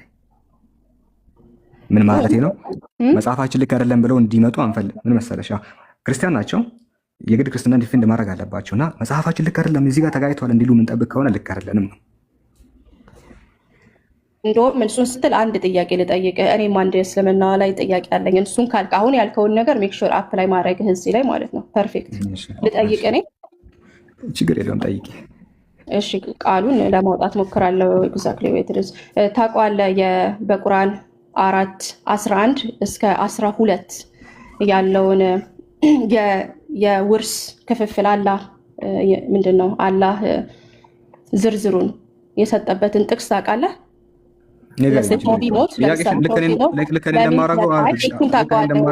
ላውጣውና እናንበበው ብዙ ስለሆነ ብዬ ነው። አውጪውና ጥያቄሽን አቅርቢ። ምንም ችግር የለው። ታውቀዋለህ? ባይ ሃርት ቁርአን 4:11 እስከ 12 እኔ ከፍቼዋለሁ እኮ አንብቢልኝና ጥያቄሽን አቅርቢ። ልክ እኔ እንደማደርገው አድርጊ እያልኩሽ ነው። እሺ ብዙ ነው። እሺ አንዴ ላንብበው አንድ ጊዜ። ብዙ ስለሆነ ነው ማለት ሰው ስላለ ታሪኩን ታውቀዋለህ፣ ታስረዳናለህ አንድ ጊዜ። እንደውም አንተ አስረዳ። ጥያቄሽን ጠይቂ። ስለ ውርስ ከሆነ ችግር የለውም። ሰፋ ያለውን ማብራሪያ እንትን ታደርጊያለሽ። እኔም ሰመራይዝ ላድርገው። እሺ ሰመራይዝ ላድርገው። ቁርአን ቃሉን ምን እንደያለ ቃሉን አንቺ ነሽ ሰመራይዝ የምታደርጊው። ታዲያ ቁጭ ብለን ታዲያ ይህን ሁላ ነገር ካነበብን ሰዓት ይፈጃል ብዬ ነው። አንድ ጊዜ ሰመራይዝ ላድርገው። ምን ሊልደት ህግ ስለሆነ ችግር የለውም። የማውቀውን ባትረዳ ትክክል ካልሆንኩኝ ልክ አይደለም በል። እሺ አንድ ሰው ሲሞት ይህንን ይተው እያለ ነው። ለምሳሌ ለሚስት 1/8ኛውን፣ እናት 1/6ኛውን፣ አባት 1/6ኛውን፣ ሁለት ሴት ልጆች 2/3ኛውን አይደል? እሺ ጥያቄሽን ጠይቂ እኮ። ስለዚህ ይሄንን ስትደምር ስንት ይመጣል? 100% ነው የሚመጣው ወይስ ከ100 በላይ ነው የሚመጣው? እነዚህን ስትደማምራቸው ስትደማምራቸው ከ100 በላይ ነው። ከ100 በላይ ነው። እሺ ከ100 በላይ ነው የሚመጡትና እሺ ከ100 በላይ ነው የሚመጡት። እነዚህን ስትደምራቸውና ይሄ ያላ ቃል ነው ብላችሁ ስለምትሉ እንዴት ነው? ደምሪው እስኪ ደምሪውና ንገሪኝ። ጥያቄሽን ደምሪውና ንገሪኝ። እሺ 1/8 ሲደመር ይኸው ቆይ እዚህ ማት እኔ እችላለሁ ችግር የለውም። 1/8 ሲደመር 1/6 ሲደመር 1/6 ሲደመር 2/3 24 ነው የሚመጣው which is 112.5% ነው የሚመጣው። ከ100 በላይ ሆነ ማለት ነው። እሺ ምን ሆነ? ቁጥሩ ንብረቱ ከ100 በላይ ሆነ። ንብረት ከ100 በላይ ሆነ ይችላል። እሺ ምን ሆነ ታዲያ? ምን ይሁን እና እንዴት ነው የምትከፋፈለው? ንብረት ከ100 በላይ ከሆነ እንዴት አላ ቁጥሩ ከ100 በላይ ትርፍ መጣ ነው ብሩ ባለቤቱ ተወጥቶት? አዎ ታውቀዋለህ። ምን ትርፍ ቢመጣ ምን ችግር አለው ነው የተሰጠው። ምንድነው ይከፋፈልላችኋል ከሚኖረው ንብረት በላይ ነው የመጣው አይደል? ችግር የለውም። አድጀስት ይደረጋል። በእስልምና አስተምህሮ አድጀስት ይደረጋል። አድጀስት አድርግልን በቃ። ምን ተጠቅመህ ነው አድጀስት? ለምሳሌ ትርፍ ብር መጣ እንበል። አንድ ባለቤት እስቲ 1 ሚሊዮን ብር ትቶ ሞተ እንበል። ምንም ችግር የለውም። ላይኖረውም ይችላል። ብቻ 10 ብርም የሆነው ነገር ትቶ ሞቷል። ታከፋፊውና የመጣው ገንዘብ ትርፍ ነው ንገሪኝ። እሺ አከፋፈሉና የሆነ የመጣ ትርፍ ገንዘብ አለ። አዎ እንደዛ እኮ ነው እያልኩ ያለሁት። ትርፍ ገንዘብ አለ። ኦኬ አንድ ሰው 100 ሺህ ብር እሷ ያለች ያለችው ምንድነው መሰላችሁ ጋይስ? ምንድነው መሰላችሁ? ሲምፕል ነገር እኮ እንደው ትርፍ መጣ እንዴት እንዴ! አሪፍ እኮ ነው ትርፍ ቢመጣና ለሰዎቹ ተከፋፈለ። ይሄ የድሮ ጥያቄ ነው። ንብረት ከመቶ በላይ መሆን ይችላል እንደ እኔ ተከፋፈለ አይደለም ጥያቄ። እንዴት ነው ንብረት ከመቶ በላይ የሚሆነው ብዬ ስመጣ ንብረቱ ከመቶ በላይ ቢሆን አሪፍ ነው ትለኛለህ? የባለቤቱ አሁን እሺ ንገሪኝ፣ ቆይ ባለቤት ትቶት የሞተው ባል ወይ አባት ትቶት የሞተው ንብረት አነሰ ነው የምትይው በዛ ነው የምትይው? እኔ እኮ ንገሪኝ። ምንድን ነው የሆነው መሰለ? አላህ ሲያከፋፍል አንድ ሰው ሲሞት ይሄንን ያካፍል ይልና ቁጥሩ ይኸው ቁርአን 4 ከ11 እስከ 12 ላይ ዝርዝሩን ይሰጣል። ሚስት 1/8ኛውን ታገኝ፣ እናት 1/6ኛ ታገኝ፣ አባት 1/6ኛ፣ ሁለት ሴት ልጆች 2/3 ይላል። ስለዚህ እነዚህ ስንደምራቸው ከመቶ በላይ መጡ ነው። ስለዚህ የባለቤቱ ገንዘብ አይበቃቸውም ነው ወይስ ደግሞ እነሱ ምንም ጥያቄውንም ወይ ደግሞ ባቢሎን ይርዳኝ ሮንዬ እኮ አሁን እኮ ጥያቄሽ ሀብቱ ከክፍፍሉ ውጭ ትርፋለ ነው የምትይው ወይስ ከሚያስፈልጋቸው በላይ ተሰጥቷቸዋል ነው የምትይው ወይስ የሚያስፈልጋቸውን ያህል አልወሰዱም ነው የምትይው? አሁን አውድና ፍቻ አረግሽብን እኮ እንደ መጽሐፍ ቅዱስ በእውነቱ ማለት ነው። እንዴት ነው የምንረዳው? እሺ ስታመጪው 100,000 ብር አለሽ ልበልሽ። ኦፓል 100,000 ብር ነበራትና እግዜራ ያርገውና አንቺን አላርግሽ ማንን ላርግ? አንድ ሀብታም ሰው ልበል 100,000 ብር ነበረውና 100,000 ብሩን ጥሎ ሞተ ልበል። ልክ ሲሞት የአላህን ቀመር ስንጠቀም ለእነዚህ ሰዎች 1/8ኛውን 1/4/6ኛውን 1/6ኛውን ለአባት ከዛ ለሁለት ሴት ልጆች ደግሞ 2/3ኛውን ስንሰጥ ምን ይመጣል መሰለሽ? ስትደምሪው 112,000 ብር ይገባል ማለት ነው። ኢንስቴድ ኦፍ ከ100,000 ብሩ በላይ ኤክሲድ ያደርጋል። እሱ ባለው በብላክ ማርኬት ነው በባንክ ነው የምታከፋፍላቸው? ሀብታቸውስ ምን አይነት ነው? ሜሮን ፕሊዝ እሺ ጠቅላላ አድርጌ ለመልስ። በብላክ ማርኬት ነው የምታከፋፍዩ? ሜሮን አንዳንድ ጊዜ እነዚህ የተሰጡ ሲጀመሩ ከመቶ በላይ ይሆናሉ። በዚህ ስሌት ከሄድን ነው እኔ ፖይንት እናንተ እኮ አካሄድሽ ደግሞ አሁን በሚገባሽ ቋንቋ አውድና ፍቻ አለው ሳላ ይፍታልሽ ያልኩሽ እኮ ነው። ትንሽ ነገር ልናገር፣ ኡስታዞች ሀሳብ ይስጡ። ትንሽ ነገር ልናገር። ትንሽ ግልጽ እኮ አላረግሽም። አሁን ብሩ አንሶም ከሆነ ጀስቲፋይ ይደረጋል። የምትሰጣቸው ፐርሰንቴጅ ከመቶ በላይ ሆነ ነው እኮ እያልኩ ያለው። ችግር የለውም። ብሩ ተርፎ ነው ወይስ ብሩ ነው የሚያንሰው ነው የምትይው አንቺ? ማትስ ይግደለኝ፣ ማትስ ተማሪ ይግደለኝ። ኧረ ማትስ ተማሪ ጭራሽ ጥያቄ መጠየቅ ማችው እንዴት መልሱ እንደምትረጂ አላውቅም። ጥያቄ መጠየቅ የማይችል ሰው መልስ አይረዳም። አትረዳው። በቁርአኑ መሰረት አላህ ሲያከፋፍል ሚስት 1/8 ንብረቱ አነሰ ወይስ በዛ? ለምንድነው አንዱ ማትመርጪው? ባል ወይ ደግሞ ባለቤት በዛ አይደለ? ያ ከሚኖረው ንብረት በላይ ነው የሚሆነው። ይሄንን ቀመር ስትጠቀም ጠየቁሽ እኮ ቅድም ብርም በዝቶ ከሆነ ንገሪኝ፣ አንሰውን ከሆነ ንገሪኝ ነው ያልኩሽ ያለሁት። እና ምንም ችግር ተሳሳባል ወይ አላሁ ስራ መጀመሪያ ቀድሞ ስለመጣ መጀመሪያ ይስጥበትና ከዛ በኋላ እንላለን ማለት ይሄ በጣም ቀላል ነገር ነው። ኡስታዛዊ ስራ አለ ኦኬ የለም ማለት ነው። ሰላም ብያለሁ ሜሮን። ሰላም አይደ እስቲ አንተ ካገዝከኝ የምለው ነገር ከገባ ሰላም ብያለሁ። አይ ምንም ሳይሆን በጣም ቀላል መልሶልሻል፣ ግን በተደጋጋሚ ዝም ብለሽ ስትዩ ነበር። ሱረቱ ኒሳ ምዕራፍ 4 ቁጥር 11 እና 12 ላይ ለአባትና ለእናት ለእነርሱ እጅ እንዳላቸው ከሁለት ለእያንዳንዳቸው ከ6 እንዳላቸው ይላል አይደል? ለምን ከዛ አልጀመርሽም? ከዛ ቁጥር 12 ላይ ለእናንተም ልጅ ባይኖራችሁ ከተዋችሁት ንብረት ለእነርሱ ሚስቶች ከ4 እንዳላቸው ይላል። ለእናንተ ልጅ ቢኖራቸው ከተዋችሁት ንብረት ለእነርሱ ከ8 እንዳላቸው በእርሱ ከምትናዘዙት ኑዛዜ ውስጥ ከዕዳ በኋላ ነው ብሎ አስቀመጠ። ስለዚህ ልክ ነኝ እንደ ቁርአኑ? ሚስት፣ እናት፣ አባት፣ ሁለት ሴት ልጆች ብሎ ባስቀመጠው ሁለት ኤክሰፕሽን አድርጓላ። አንድ ሴት ልጅ ሁለት ነገር አድርጓል። ሁለቱንም ልናያቸው ነው። አሁን ልጅ ካላቸው 1/8 ከሌላቸው ደግሞ 1/4 ትወርሳለች። ስላላቸው ሰው ነው የምናወራው። ለዚህ አላቸው አለው። ስለዚህ አሁን ከዛ ውስጥ እንደዛ በሁለቱም እመጣልሻለሁ፣ ችግር የለውም። አሁን ምንድነው አንድ ሰው 100,000 ብር ቢኖረው ብለሻልሽ። ስለዚህ ከዛ ለሚስት ሴት ወራሽ አንዲት ስትሆን ስሌቱን ስናስቀምጠው ማለት ለሚስት 12500 ይደርሳታል አይደል?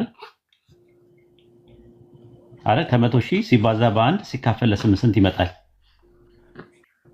እሺ ካልኩሌት ላደርገው እችላለሁ፣ ግን አንተ ቀጥልን ያደርገዋለሁ እዚሁ። አዎ እዛ ውስጥ ማለት ነው። አሁን እዛ ላይ ምንድነው 12500 ይደርሳታል ሴቷ። ለምን 100,000 አለ ከ100,000 ሲባዛ በአንድ ሲካፈል ለ8 ስታደርጊ 12500 ይላል። ለአንድ ሴት ልጅ ደግሞ 50,000 ይሆናል። ምክንያቱም ስሌቱ 100,000 ሲባዛ በአንድ ሲካፈል ለ2 50,000 ይሆናል። ለአባት ደግሞ 16666 ይሆናል።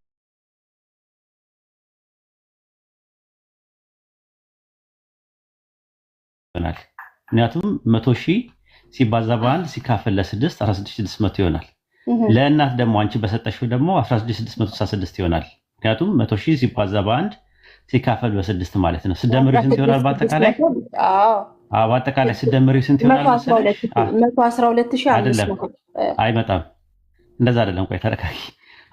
የመጀመሪያውን እየደመርክ ነው አንተ። እሺ ጥሩ ችግር የኔ ሁለተኛው ፖይንት ነው። አይ እንትን ነው አጠቃላይ እየደመርኩት ያለሁት 12,000 አለ 50,000 አለ 16,000 አለ 16,000 አለ። አጠቃላይ ስንት ነው የሚወጣው? 95,832 ነው የሚመጣው። ትርፍ አለ እንደውም ጭራሹ ነው። ሚስት ከ100,000 ይኸው ይደምርልኝ። ማትስ ካልቻልሽ ሳላ ይደምራል። ቆይ ሳላ በትልቁ ራስን አድርግ። እኔ ይኸው 12 ፖይንት ይደምርላል። አይ ሰው እያየሁ፣ ኧረ ሰው እያየሁ ይደምርላል። ቆይ ተረጋጊ፣ አንዴ ተረጋጊ። በትልቁ ሳላ አይታየኝም። ለኔ ኔትወርክ ነው አለ በትልቁ ነው። ኦኬ እያሳየ ነው። አይታይም፣ አያሳይም፣ ገና አልከፈተም። ኦኬ እሺ ሶሪ ሳላስቲ ሂሳቡን እንደምርላት ሂሳብ ተቸግራ ነው። እሺ ጀመርኩት። እሺ ቆይ አንዴ ተረጋጊና እነሱ አንዴ ቆይ ለሚስት 1/8 ነው። ለአንዲት ሴት ልጅ ደግሞ ሲሆን ደግሞ ያው የነበረው የ2 ነው። ለአባት ሲሆን ደግሞ 1/6 ነው። ከዛ በኋላ ለእናት ሲሆን ደግሞ 1/6 ነው። እያለ ይቀጥላል። አሁን ከሚስትን ጀምርና ምንድነው የምታደርገው? 100,000 ሲባዛ በአንድ ሲካፈል ለ8 ስንት ይሆናል? 100,000 ሲባዛ በስንት? በአንድ ሲካፈል ለ8 በአንድ ሲካፈል ለ8 12,500 ያዘው። ለሚስት ያዘልኝ። ለአንድ ሴት ልጅ ደግሞ የሚለው ደግሞ 1/2 ስለሆነ 100,000 ሲባዛ በአንድ ሲካፈል ለ2 ስንት ይሆናል? 100,000 ሲባዛ በአንድ ሲካፈል ለ2 አይደለም? ያ 50,000 ለአባት ደግሞ 1/6 ስለሚል 100,000 ሲባዛ በአንድ ሲካፈል ለ6 100,000 ሲባዛ በአንድ ሲካፈል ለ6 ያ ስንት ሆነ? 16,666 ብር ከ6 ሳንቲም። ኦኬ ለእናት ደግሞ እንደ ተመሳሳይ 100,000 ሲባዛ በአንድ ሲካፈል ለ6 ሲባዛ በአንድ ሲካፈል ለ6 ተመሳሳይ ነገር ለ6 ነው። አዎ አንድ አይነት ነው ከ6 ሳንቲም። ስለዚህ 12,500ን 50,000ን 16,666ን 16,666ን አንድ ላይ ደምርልኝ። እሺ ይሄ ሲባዛ በሁለት አድርገው ተመሳሳይ ስለሆነ ከዛ ሲደመር 12,500 ነው አይደል? መጀመሪያ ያልኩት 12,500 ከዛ 50,000 ከዛ 16,000 ከዛ 1666 አንድ ላይ። እሺ የአባትና የእናት ተመሳሳይ ነው አይደለም? ደምረው አንድ ላይ። እሱን ሲባዛ በሁለት አደረኩት፣ ምክንያቱም ሲደመር እንደዚህ ስለሚሆን። እሺ ከዛ የልጅ ነው 12,500 12,500 ከዛ 50,000 ከዛ 1666 ሁለት ያድርገው። ሁለት ያድርጌዋለሁ እዚህ ጋር ነው ግልጽ እንዲሆን። ቆይ ግልጽ እንዲሆን አንዴ ይሄንን ሁለት ያድርገው። ሲባዛ 1,600 ነው። የመጀመሪያው 12,500 ነው። ሁለተኛው 50,000 ነው።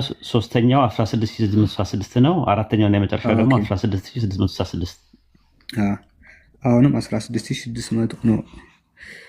6 አሁንም 16,666 ያው 12,500 ሲደመር 50,000 ሲደመር 16,000 ሁለት ጊዜ 95,800 32 አይደል? 832 32 ላይ ስለዚህ ከ100,000 ላይ ስንት ትርፍ መጣ? ወደ 4,000 ምናምን ነው አይደለ? 4168 መጣ። አዎ ይሄ ደግሞ መልእክተኛው ሐዲስ ላይ አለ። መልእክተኛው የሰጣችሁን ነገር ተቀበሉ፣ የከለከላችሁን ነገር ትርፉ ሲመጣ ኢማሙ ሙስሊም ላይ መጽሐፍ 24 ሐዲስ 4 ላይ ስትመለከችው በአላህ መጽሐፍ በተቀመጠው በአህለል ፈራኢድ መካከል በትክክል አካፍሉ፣ ከራይፍ ሂዱ፣ የተረፈው ለቅርብ ወንድ ልጅ ይሆናል ትርፉ ብለው አስቀምጠዋል። ስለዚህ ምንም እንትን የሚለው ነገር የለም። እንደውም ትርፍ ነው ያለው እንጂ ሂሳቡ እንትን መጣ አይደለም። ደግሞ በኢስላም ደግሞ አስል እንትን የሚታየው ሂሳብ ሲሰራ በአስል ነው ራሱ። ስለዚህ የወርስ አስል ደግሞ 24 ነው ራሱ ኖርማሊ ማለት ነው አስል በሚባለው ጉዳይ ላይ። ስለዚህ ከዚህ አንጻር ነው የሚታየው። አይ ቲንክ ትርፍ ነው የመጣው እንደውም ጭራሹ ነው እሷ እንደምትለው አይደለም። እሱ መቼ መሰለው በአንድ ሴት ሲሆን ሁለት ሴቶች ነው ግን ቁርአን ያለው ሁለት ሴቶች ሲሆን 66 እንመጣበታለን። የመጀመሪያ ትርፍ እንዳለ አይተሻዋል አይደለ? አዎ አየሁ።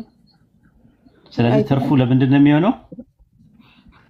ያው ለወንድ ልጅ ብለሃል፣ ለወንዱ ልጅ ይሰጠዋል ምናምን ለአንዱ ሰው ይሰጠዋል ነው ቤሲክሊ ፖይንቱ በሐዲስ። ከዛ በኋላ ደግሞ አሁን ጎደሎ በሚሆንበት ሰዓት ላይ ይላል። አሁን ይሄ አስል ነው፣ አስል ሙሉ ይባላል።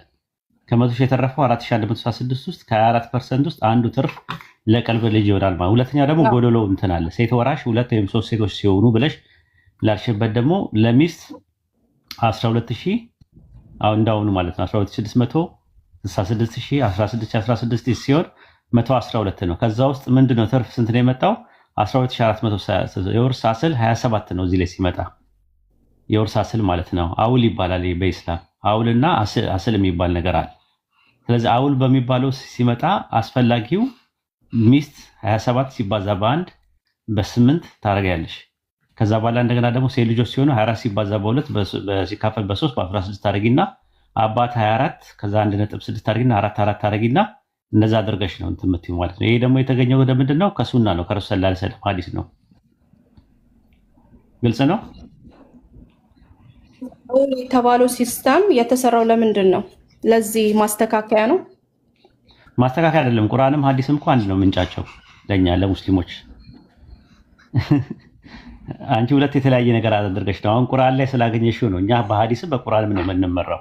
ስለዚህ የወርስ አስል ሲሰራ በሁለት መልኩ ነው። አንደኛ አውል የሚባል አለ፣ አንደኛው ደግሞ አስል የሚባል ነገር አለ። ስለዚህ የዛኛው ሲሆን 24 ነው የሚሆነው፣ እዚህ ጋር ደግሞ 27 ነው የሚሆነው። ሁለቱ ነው ያልገባሽ ማለት ነው። አንቺ ቁርአኑን ብቻ ይዘሽ ስለሄድሽ ነው። ሐዲሳችን ላይ ያለውን ነገር ስላላየሽው ነው። ከዛ አንጻር ነው እና ሁለቱንም አያይዞ ነው ሳላይ መለሰልሽ። አላዳመጥሽውም እንጂ እኔ ፖይንት የመመሰል አምግላድ ብሬክ ዳውን ስላረክልን እናመሰግናለን። ማትስብ ጎበዝ እንደሆን አሳይተናል ማለት ነው። ምንድነው ጥያቄ? ከ100 በላይ መጣ አይደለ? ይሄ ቁጥሮች እና ቁርአን ያው ፐርፌክት ነው ግልጽ ነው ስለሚል ለምን አውል ከሐዲስ ነው የምንቀበለው? የወርስ አውል 27 ነው ብሎ ያስቀምጣል። አውል ሲሆን አስል ሲሆን 24 ነው። ስለዚህ ሁለቱንም ነው የምንቀበለው። ሁለቱም ከአንድ ምንጭ ናቸው ነው። አሁን ለምሳሌ ሐዲስ ሌላ መጽሐፍ ሆኖ ወይም ደግሞ ከሌላ ምንጭ ቢመጣና ወይም ደግሞ ረሱል ሰለላሁ ዐለይሂ ወሰለም ከልብ ወለድ የሚናገሩት ቢሆንና ቁርአን ደግሞ ቢናገረው እርስ በርስ ግጭት ብለሽ ልትይዝ ትችያለሽ። ስለዚህ በ24 ነው የተሰራው፣ በ27 ይሰራል በኢስላም ውርስ ላይ ስንሰራ። እንትን በ24 ስንሰራው ትርፍ ይመጣል። ትርፉ ደግሞ ለምን እንደሚሆን በሐዲስ ላይ ረሱል ሰለላሁ ዐለይሂ ወሰለም ነግረውናል። ትርፉ ብር ማለት ነው። በ27 ሲሆን ደግሞ ከ100 በላይ ሲመጣ በ27 ሲሆን ከ100 አይመጣም፣ 100 ነው የሚመጣው። ሁለት አይነት መሰረቶች የሂሳብ ስሬቶች ስላለን ማለት ነው። አንደኛው አስል ይባላል፣ አንደኛው ደግሞ አውል ይባላል። ይህንን ነገር ስላላወቅሽና ስላልተማርሽ ነው። አሬ ስለ አውልም አውቃለሁኝ፣ ግን እኔ ፖይንቴ ምንድነው ማለት ነው? አውል ምን ማለት ነው? እነዚህ ነገሮች ማስተካከያ ከ100 በላይ ፐርሰንቴጅ ሲመጡ አይደለም ማስረጃ እንጂ እስቲ እኔ እኮ ድፍረትሽ ነው የሚገርመኝ። ሳላ ቅድም ራሱ የሆነ ጥቅሴቱ ጋር ነው የሚገኘው ትዩና ገና ጥቅሱን እያወራ መልስ ትሰጫለሽ አንቺ ራስሽ። ድፍረት ማለት እንደዚህ አይነት ነገር አትልመጂ። አውልና አስል ምን ማለት ነው? ልዩነታቸው የቃላቸው ትርጉም ምንድን ነው? እስቲ ንገሪኝ። አውቀዋለሁ የምትይው አይ ቆይ ወደዛ ዳይቨርስ ምንድነው ፖይንቱ? አውል የሚባል ነገር እንደተፈጠረ አውልና አስል ምንድነው? ምንድነው? የቃላቸው ትርጉም ምንድነው? ንገሪኝ እስቲ። እሺ ትርጉሙን ልናገር። አውል ምንድን ነው ስለተባልኩኝ እኔ ያልኩት ዴፊኒሽን ልክ አይደለም ስላልከኝ ልናገር ትርጉሙን አውል ማለት ምን ማለት እንደሆነ። እሺ ይኸው አንድ ጊዜ ቀጥታ ነው የሚናገረው። እሺ ጉግል አይደል? የሚገርም ቅድም ሌላ ቤት ገብተን ሙስሊሞች ቤት እየተነጋገርንበት ነበረ እንትና ሙአይመን ጋር። ስለዚህ አዲስ አይደለም። ምን ይላል? It is applied when an inheritance share explicitly አውል የሚለው የቃሉ ትርጉም ምንድነው? more than 100% ነው የሚለው። በቃ ይሄ ነው የቃሉ ትርጉም ነው። አውል ማለት ምን ማለት ነው? የቃሉ ትርጉም የቃሉን ትርጉም አይደለም የጠየቀኝ እኔ ሲስተሙን ነው ስለ አውል የሚባለው። ቻትጂፒቲ እንትን እያልሽ ታውሪያለሽ። ሳላቀጥል ችግር የለውም። እኔ ፖይንቴ ምንድነው ማስተካከያ ነው አይደለም ወይ ነው ፖይንቴ። ለምን ማስተካከያ አይደለም? ሁለቱም ከአንድ ምንጭ ናቸው የመጡት። ቁርአንም ሐዲስም የኛ መሰረታችን አንድ ነው፣ ራሱ ከአንድ ምንጭ ነው። ልዩነቱ የቁርአንና የሐዲስ ምንድነው? ቁርአን ያላህ ቃል ነው፣ መልእክቱም ያላህ ቃል ነው። ሐዲስ ለፍዙ የረሱል ሰለላሁ ዐለይሂ ወሰለም ነው፣ ማዕናው መልእክቱ ደግሞ ያላህ ነው ራሱ ማለት ነው። ሁለቱም ምንጫቸው አንድ ነው። እኔ ችግር የለም ተቀበላላችሁ። እሺ እነዚህ መመዘኛዎች ከመቶ በላይ እንዲደርሱ ለምን ፈቀደ ቁርአን? እነ ፈርስት ፕሌስ መጀመሪያ ለምን ይሄ ተፈቀደ? 100 በላይ እኮ እንትኑ እኮ ነው ልሽ አንድ ነው፣ ምንጩ አንድ ነው። ሁለቱም አውልም 27 ነው ራሱ መሰረቱ ማለት የውልውሉ እንትኑ 27 ነው። በ27 ከመጣሽ ምንም ችግር የለውም። ሚስት 27 ሲባዛ በ1 ሲባዛ በ8 ስታደርጊ 3 ነው የሚሆነው። ልጆች ደግሞ ከሆነ ደግሞ 27 ሲባዛ በ2 ሲካፈል ለ3 16 ነው የሚሆነው። አባት ደግሞ 24 ሲባዛ በ1 ሲካፈል ለ6 4 ነው የሚሆነው። እናት ደግሞ 24 ሲባዛ በ1 ሲካፈል ለ6 4 ነው የሚሆነው። አሁን ስታደርጊው አጠቃላይ ስትደምሪ 3 16 4 4 ስታደርጊው 27 ይሆናል ማለት ነው። ስለዚህ ምንም የጎደለ ነገር የለም ማለት ነው በእኛ አሰራር ማለት ነው፣ ማቴማቲካል ማለት ነው። እና ሁለቱም ከአንድ ምንጭ ናቸው የኛ ቁርአንም ሐዲስም የምንቀበል ሰዎች ነን። ጨርሻለሁ። ጥያቄን ኮንክሉድ ማድረግ እችላለሁ ወይስ በዚሁ እናቁም? አቲንግ እኔ ጨርሻለሁ ጥያቄን። ያው ከሳላ ጋር ጀምራ ማለት ሳላ ሲያስረዳሽ ያው እንትን ማለት አልፈለግሽም ማወቅ አልፈለግሽም እና ሽፍፍን እያረግሽ ታረጊያት። ለዛ ነው የገባሁት እንጂ አይ ቲንክ በቂ የሆነ ምላሽ ሰጥቶሻል። ግን አንቺ ባይብል እርስ በርሱ ምንም የሚጋጭ ነገር የለውም ምናምን ነገር የምትይው ከምርሽ ነው? እያንዳንዱን ማስረዳት ግን ታይም ኮንሱሚንግ ስለሆነ ሜቢ አንድ ቀን ላይቭ ስከፍት እግዚአብሔር ፈቅዶልኝ እነዚህን ነገሮች ለማስረዳት ያብቃኝ። ግን ያው ጊዜ ይፈጃል። ዝም ብለን አየር ላይ እናስረዳቸው ነገሮች አይደሉም። እሺ፣ ከአውዱ መሰረትና ከታሪኩ መሰረት መረዳት ስላለብን። እሺ፣ አመሰግናለሁ። እሺ፣ እኔም አመሰግናለሁ። ሌሎቻችሁ ቀጥሉ። ሳላ አመሰግናለሁ። ቆይ አንዴ እንትን ይበልሽ እንዳትወጪ። እኔ ግን ስለ ክርስትና የውርስ መጽሐፍ ቅዱስ ላይ ካለ ብታስረዳን ደስ ይለኛል። መፋታት ስለማይቀር ወደፊት። ሜሮን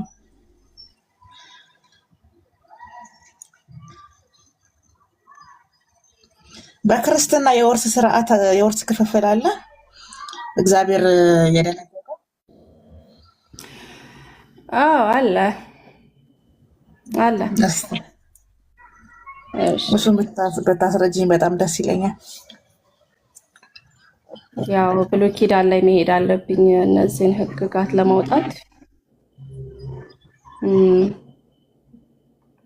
እሺ አንዴ ላውጣው። አለ እኛም የውርስ ህግ አለ።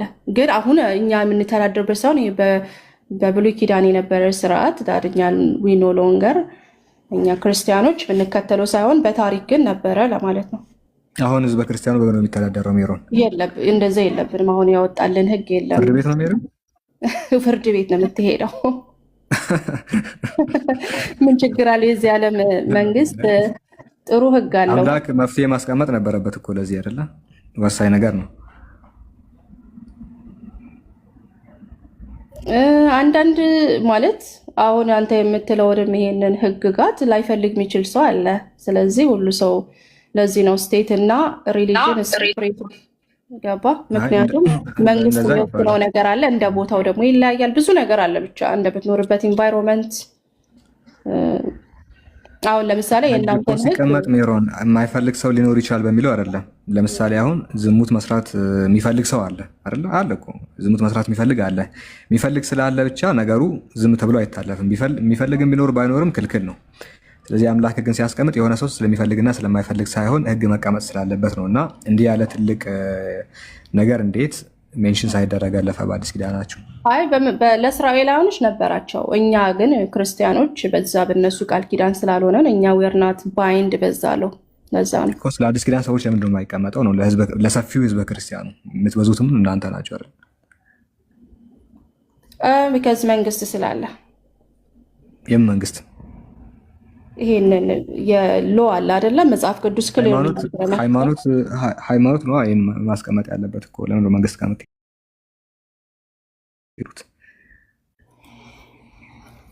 አይ ለምንድን ነው እንደዛ አልከው? ሃይማኖት ነው ማስቀመጥ ያለበት ለምን አልክ? ለምሳሌ አንዲት ሴት ብትበደል ምንድን ነው ይሄ ፍርድ ቤት ሄድና ብትጨቆን ወይ በስርዓት ባይከፋፈልላት ምንድን ነው የእሷ መፍትሄ? ኦኬ ፍርድ ቤት አለ አይደለ? በስርዓት ባይፈረድላትና ትክክል አይደለም ብላ ብታምን ምንድን ነው ሊሆን የሚችለው ነው? ህግ ምድራዊ ህግ ፍጹም አይደለም። ምድራዊ ህግ ፍጹም አይደለም ከአምላክ ካልሆነ በስተቀር። እና እቺ ሴት ምንድን ነው እጣ ፋንታዋ? እግዚአብሔር ያው መንግስታትንም እሱ እንደሰጠ ይናገራል በቀጥታ ማለት ለምሳሌ ማቴዎስ ላይ 22 ላይ ሄደ ስትሄድ ሲዘር የሆነውን ለሲዘር ስጡ፣ ለእግዚአብሔር የሆነም ለእግዚአብሔር ስጡ ይላል። እግዚአብሔር ዲስቲንክሽንን አድርጓል በጋቨርንመንት እና በእግዚአብሔር። የሂውማን ጋቨርንመንቶች አሉ፣ ኮርት አለ፣ ታክስ ይከፈላል። ይሄ ሁሉ ጋቨርንመንት ረን የሚያደርገው ነገር ነው። ሌጋል ሲስተም አለ። ስለዚህ እግዚአብሔርን ከሃይማኖት ራሱ መደባለቅ ልክ ነው ብዬ ማላምንና ምድራዊ ፍርድ ሁሉም እኩል ላይሆን ይችላል። ሁሉም በፍትህ እንትን አያደርጉም። በነገራችን ላይ አሁን ኢቭን በፍርድ ቤቱ እንኳን የምትበደል ትኖራለች። እና የኔ ይሄ ብቻ አይደለም ብላ ብታምን ለዚህ ሴት ምንድን ነው መፍትሄው ነው? ማምኝ መሰለኝ መንግስት አለ አልኩ እኮ መጽሐፍ ቅዱስ ሲናገርም ተፈረደላት እኮ። ግን የእሷ ሀቅ ቢያንስ ነው የምልሽ እኮ የሚገባኝ ይሄ አይደለም ብላ ብታምን ምንድን ነው ለእሷ የሚሰጠው ፍትህ? እንዳልኩ ነው እንግዲህ አሁን ኬስ ባይ ኬስ ይለያያል። ፍርድ ቤት ሄደ ለእያንዳንዱ የሚሰጠው ብይን አለ ቤዝድ ኦን ዳት ስቴት ኦር ደግሞ በዛ አገር ህግ መሰረት። ስለዚህ እንዲህ ብዬ መናገር አልችልም። አንዳንዴ ፍትህ ሊዛባ ይችላል። አሁን ሊዛባ ይችላል። አልቅሳ ነው ቁጭ የምትለው እንጂ ምንም ለእሷ ሊሰጥ የሚችል ፍትህ የለም። እንዳልኩ ነው እኮ እንደ አገሩና እንዳለችበት ሲስተም ፍትህ ታገኛለች እያልኩ ነው። አይ አታገኝም ካልክኝ ደግሞ ቢጎድልባት ነው የምልሽ እኮ። ያገኘችው ቢጎድልባት ምንድን ነው መፍትሄው? እሺ በመጽሐፍ ቅዱስ ስንል ለመንግስቶቻችሁ ተገዙ ስለሚል ማለት ነው። እግዚአብሔር ይሄንን አውቶሪቲ ለመንግስት ሰጥቷል። በቃ በዛ ነው። ግን ተበድላለች እሷ። ምንድን ነው መፍትሄው? እሱን አንተ ነህ ኢንሰርት የምታደርገው። አሁን ላትበደል እሷ ብትበደል ምንድን ነው መፍትሄው ነው? እንዴት ነው የምትበደል? እሺ ሲኔሪዮ ስጠኝ። ለምሳሌ ንብረት ሲከፋፈሉ ለእሷ ከሚገባት በታች ቢሰጣት ምንድን ነው የእሷ መፍትሄ? ይሰጣት አይደለም ቢሰጣት ካላት ከመስጠት ከሚገባት በታች ቢሰጣት እያልከኝ ነው? አዎ ቢካዝ ኬዝ ባይ ኬዝ ማተርስ። ለምሳሌ እንደ ሀገሩ ህግ ሴቶች ናቸው እንደውም በተለይ በምዕራባውያን ዓለም ስትመጣ ጥሩ ትሪትመንት በጋቨርንመንት ደረጃ የሚያገኙ ሴቶች ናቸው፣ ወንዶች ሳይሆኑ። ስለዚህ ሴቶች ፕሮቴክትድ ናቸው አንደር ጋቨርንመንት። እንዳልከው ያልሆኑ ካንትሪዎች ደግሞ ኢንኬዝ ልጅቷ ብትበደል ምንድን ነው መፍትሄው ነው? የኮርቱ ኦር ደግሞ የዛ ሀገር መንግስት ህግ ነው አንድ ፌል አረጋት የምትለው ኮስ መፍትሄው ምንድን ነው? ለእሷ የሚሰጥ የሚችለው ፍትህ ምንድን ነው በእናንተ እኮ? እኛ እንደናንተ ኢስላሚክ ሎ የለንም ማለት በሪሊጂየስ መፍትሄ የላትም ነው በቃ። ታለቅሳለች፣ ቁጭ ትላለች። ጋቨርንመንት ነው እያልኩ አልኩ እኮ ሮሜ 13 ላይ ሲናገር መልስ የለም። ገቨርንመንቱን እኮ እኔ ተቀብዬሻለሁ። መንግስት ነው ፍርዳቸው የሚናገረው መጽሐፍ ቅዱስ። ምድራዊ ህግ ፍጹም አይደለም በነገራችን ላይ። ምድራዊ ህግ አንድም ለሱ አንዷም ለሷ ሊያድላ ይችላል። እና ከሁለት አንዳቸው ቢበደሉ ምንድን ነው ሊሰጥ የሚችለው? ጃስተስ ነው። እንዳልከው ሲቪል ማተር ስለሆነ እንግዲህ መንግስት ነው ይሄንን የሚወስነው እና የሆነው መልሴ መጽሐፍ ቅዱስ ደግሞ ያው መንግስትን እንድናከብር ይነግረናል። ቢካዝ እሱም አውቶራይዝ ስላደረጋቸው ማለት ነው። ያው እንዳልከው እኛ ህግ ስለሌለ የሌለንን ህግ እዚህ ጋር ሁሉንም መንግስት እግዚአብሔር ነው የሚሾመው። ለዛ ነው ለጌቶቻችሁ ለመንግስታቶቻችሁ እንዲታዘዙ ትእዛዝ ያወጣው እግዚአብሔር። በብሉይ ኪዳን ነው በአዲስ ኪዳን ነው? እግዚአብሔር ያለው ሪሊጅን አልኩኝ ጋቨርንመንት አይደል እንደ ጋቨርንመንት ሪስትሬንት ባይኖር በምድር ላይ ስንት ኢቪል ሰው አለ። ሰው ሰውን ይገላል። ሰው ብዙ ክፉ ነገር ያደርጋል። ስለዚህ ይሄ ሪስትሬንት እግዚአብሔር የፈቀደው ነው። መንግስት እንዲኖር የእግዚአብሔር ፈቃድ ነው ብዬ አምናለሁ። በዛ ውስጥ ደግሞ ትዳር፣ ፍቺ፣ ስለዚህ የዓለም መንግስታቶች የእግዚአብሔርን ሀሳብ ነው የሚያስፈጽሙት። ሊስን ስለዚህ የዓለም መንግስታቶች የእግዚአብሔርን ሀሳብ ነው የሚያስፈጽሙት ነው የምትይኝ? ህግ ቢያጎድሉ፣ የንጹሐን ደም ቢያፈሱ፣ ፍትህ ቢያጎሉ፣ ሰው ምንም ነገር ቢያደርጉ የእግዚአብሔርን ሀሳብ ነው የሚያስፈጽሙት። ለእነሱ እንታዘዛለን።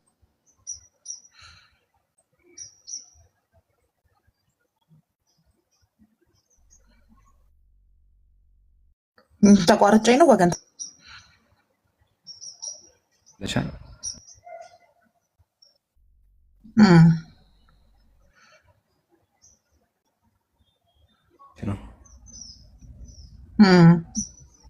ተቋርጠሻል።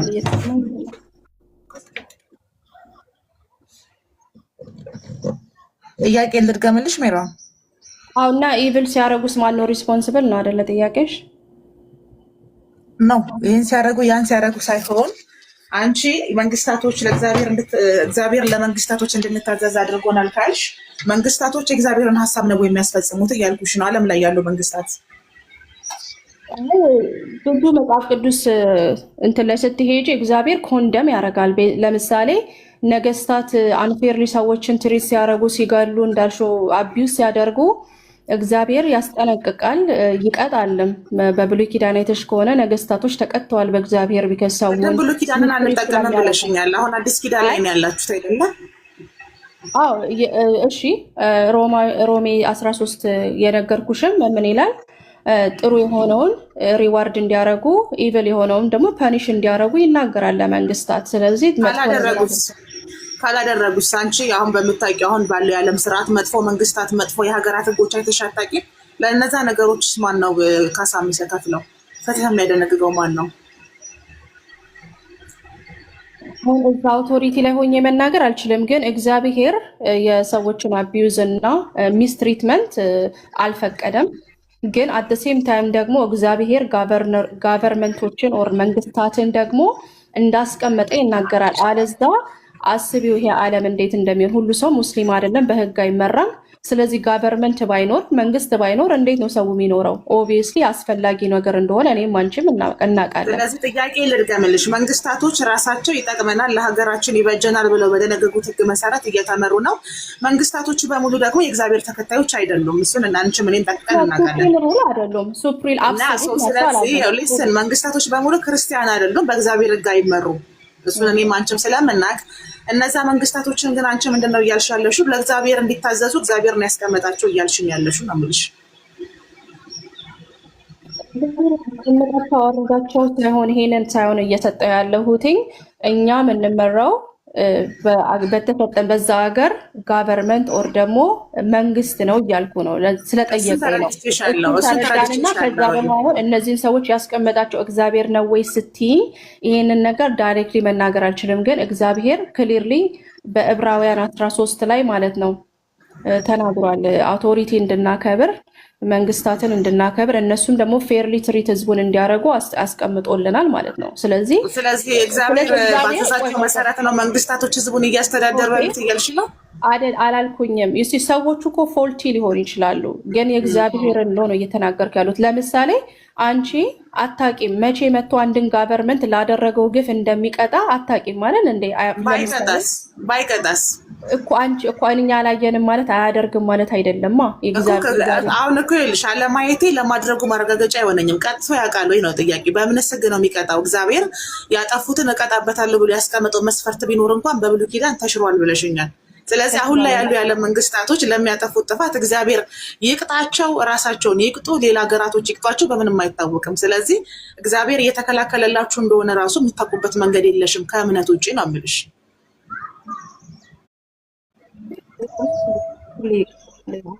ብሉይ ኪዳን ላሳይ ስል ተሽሯል የሚል ነገር አላመጣሁም። ህጉ የተሰጠው አሁን ያልኩሽ የኢንሄሪታንስ ሎ የተሰጠው ለእስራኤል እንደሆነ ተናገርኩ እንጂ ብሉይ ኪዳን ተሻረ ብዬ አልመጣሁም። እግዚአብሔር ነገስታትን በደንብ አድርጎ ጃጅ አድርጓል፣ በጣም በአስከፊ ሁኔታ ማለት ነው። ስለዚህ እግዚአብሔር ያውቃል። ጃጅ ያደረጋቸው ነገስታቶች እነማን ናቸው?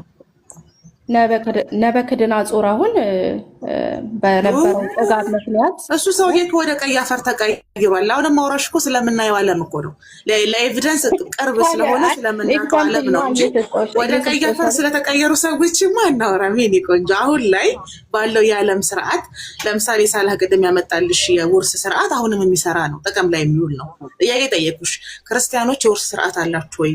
ፈጣሪያችሁ የሀብት ክፍፍል ፍትሃዊነትን ያሰፈነበት የውርስ ስርዓት አላችሁ? የለም። የፍትህ ስርዓት አላችሁ? የለም። የጋብቻ ስርዓት አላችሁ? የለም።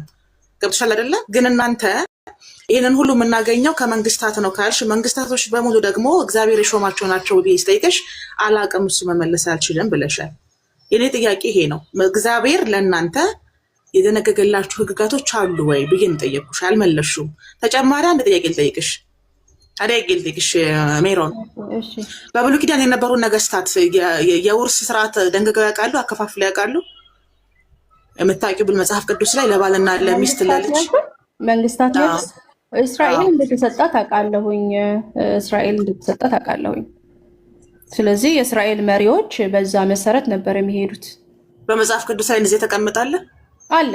ላውጣልሽ፣ እሱ ችግር የለውም። ግን እሺ ለእስራኤላውያኖች የተሰጠ ማለት ነው። አንዴ ኖቴል ላውጣ። ህጉን የሰጣቸው እግዚአብሔር ነው አይደል? ያው ህግ ነው። እግዚአብሔር ህግ ነው እንደምትሉት አይነት ህግ ነበረ። ይሄ ማንትን ይውረስ፣ ወንድ ልጅ ነው የሚወርሰው፣ ሴት ይሄን ትውረስ እያለ የሚል ነገር ማለት ነው። አንዴ ጥቅሱን እኮ ታክቶብኝ።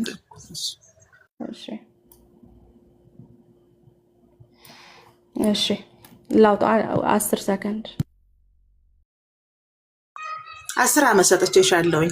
ዛፍ ልትከል እስከዛ የምንበላው ነገር ያስፈልገናል። አሁን ሌሎቻችሁ ቀጥሉ። እሺ ባቢሎን እስከማውጣ። በዚህ አጋጣሚ ግን አቡኪ ሰላም፣ አይ ትዊስት እንዳታረገው ነው ኦፓል የጠየቀችው ጥያቄ።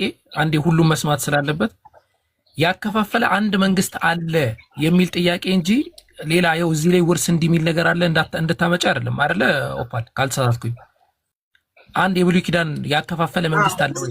ጥያቄ እሱ ነው። የእግዚአብሔር ሾማቸው መንግስታቶች ነው ስላለች እግዚአብሔር በሰጣቸው ህግ መሰረት ያከፋፈሉ መንግስታቶች አሉ ወይ ነው ጥያቄ። ይሻለው ለእስራኤል የተሰጠ ህግ ነው ስፔሲፊክሊ ለእነሱን የተሰጠው ብዬ አይደል ያልኩሽ? ከዛ አምጪልኝ አልሽኝ አይደል? እሱን የተስማማ ነው። ስለ መንግስታት አይደለም ያወራሁት። ስለ መንግስታት ነው ማሪ እኮ። ግን ለእስራኤላውያኖች ኢንሄሪታንስ ሎ እንደነበራቸው ላመጣልሽ ነው ወይስ ይቅር? አይ በቃ ዛፉን ለምን ተክለዋለሁ እኔ። መንግስታቶች ለእግዚአብሔር ነው የሚታዘዙት ስላልሽ ለእግዚአብሔር ታዞ አንድ የውርስ ስርዓት የፈጸመ መንግስት ካለ በብሉይ ኪዳን ስጪኝ። እንደሱ አልጠያቄሽ። ቅድም መጀመሪያ ላይ ስንጀምር እንደዛ አልነበረ። ችግር የለውም። ወደ ብሉይ ኪዳን መልሼሽ ነው እኮ አንቺ አሁን እዛ የተጻፋለ ስላልሽ መልሼሽ ነው እንጂ በአዲስ ኪዳን ወይም አሁን ባለንበት ዓለም ላይማ የዓለም መንግስታት በሙሉ ለእግዚአብሔር ነው የሚታዘዙት ብለሽ መልሰሽልኝ አልመለስሽም። ገብቶሻል ጥያቄ? ፍትህን የሚያሰፍኑት መንግስታቶች እግዚአብሔር አዟቸው ነው ወይ? እናንተ አሁን ለመንግስታት ታዘዙ ብሎናል እግዚአብሔር ብለሻል አንቺ አይደለ? ስለዚህ እንታዘዛለን ብለሻል። መልሼ ምን አልኩሽ? እነዛ መንግስታት ለሰው ልጅ እንዲታዘዙ እግዚአብሔር የደነገገላችሁ የመብት ህግ አለ ወይ? የጋብቻ ህግ አለ ወይ? የውርስ ህግ አለ ወይ? የጠየቁሽ የለም አልሶ የምትተዳደሩት በዲሞክራቲክ መንግስት ነው። በተቀመጠላችሁ ህግ ብቻ ነው። እነሱ ልክ ነው ባሉት። ፍትህ ቢጓደልብሽ መብት ብታጭ መብት የለሽም። እንደ ክርስቲያን አዛ ክርስቲያን ነው የማወራሽ። ቀደም ሳላ ስለምና በእስላሚክ ስላሉ ህጎች አቀርቦልሻል። እኔ እንደ ክርስቲያን በመጽሐፍ ቅዱሳችሁ ውስጥ ለመብት ጥሰት፣ ለጋብቻ፣ ለውርስ የሚሆን ህግ የላችሁም። አንቺ ምን አልሽ? እነዛ ህጎች የምናገኛቸው ካለ መንግስታት ነው አልሽ። እነዛ መንግስታቶች ደግሞ በሙሉ ክርስቲያን አይደሉም። ስለዚህ በእግዚአብሔር ህግ የሚተዳደሩ አይደሉም። ይሄ እኮ ነው በግልጽ የመለስኩልሽ ማለት ነው።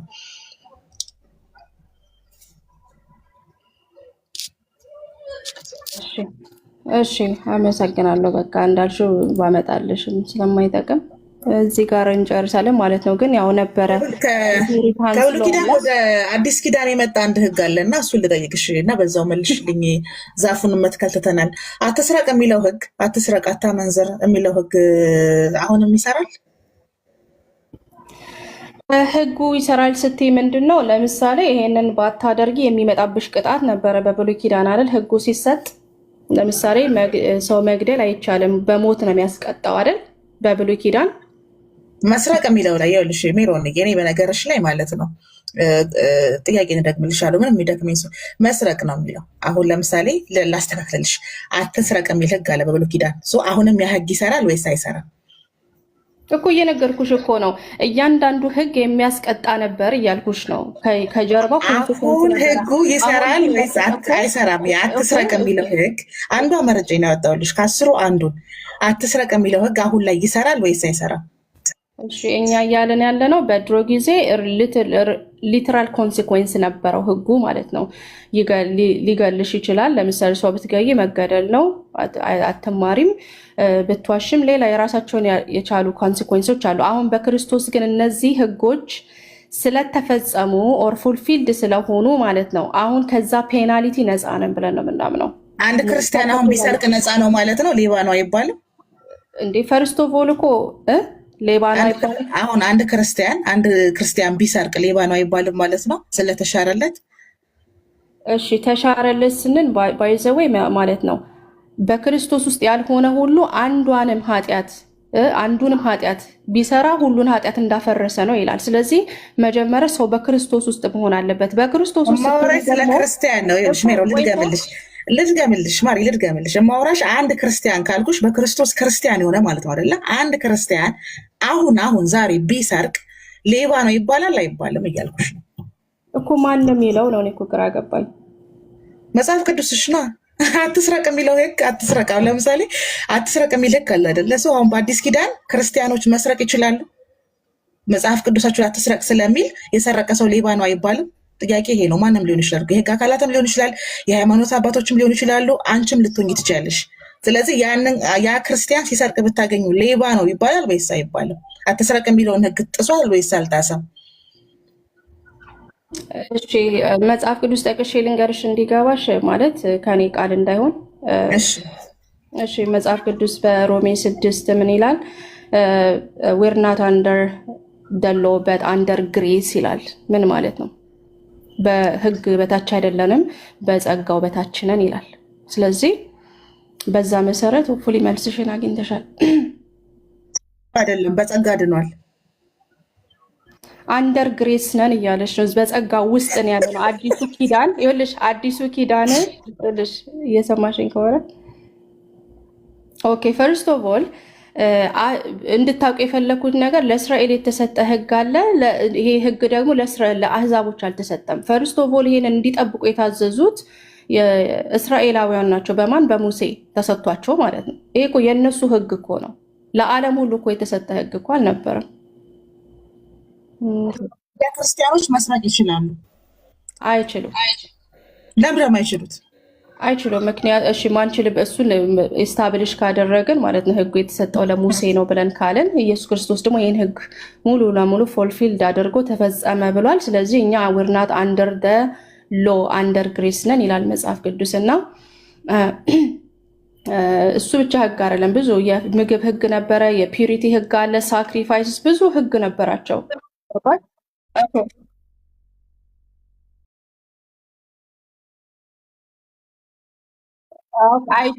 አይችልም። መልኩ ምንድን ነው? ድሮም አትስረቂ ነው፣ አሁንም አትስረቂ ነው። ኦኬ ለምንድን ነው የማልሰርቀው? በጸጋ ከዳንኩኝ ለምንድን ነው የማልሰርቀው? ስርቆቴ ድህነቴን የማያሳጣኝ ከሆነ ለምንድን ነው የማልሰርቀው እያልኩሽ ነው። እኔ ደግሞ ቢካዝ በእግዚአብሔር ሞራል ውስጥ ናቸው ስቲል አሁንም መስረቅ ማይችሉበት ስቲል በእግዚአብሔር ሞራል ውስጥ ስለሆነኝ። ስለዚህ ስቲሊንግ ማድረግ ደግሞ መስረቅ ሮንግ ስለሆነ አትሰርቂም። መጽሐፍ ቅዱስም ደግሞ ኮማንድ ያደረግሻል እንዳትሰርቂ። እሱ ለእስራኤላውያኖች ነው። ታዲያ ቅድም ብለሻል ህጉ ለእስራኤላውያኖች የመጣ ነው ስላልሽ እኔ እንደ ኢትዮጵያ ክርስቲያን መስረቅ ይችላል። ሞራሉ ሪሜን ያደርጋል ማለት ነው። ስለ ሞራል አይደለም ማውራሽ፣ ስለ ህግ ነው ማውራሽ ውዴ።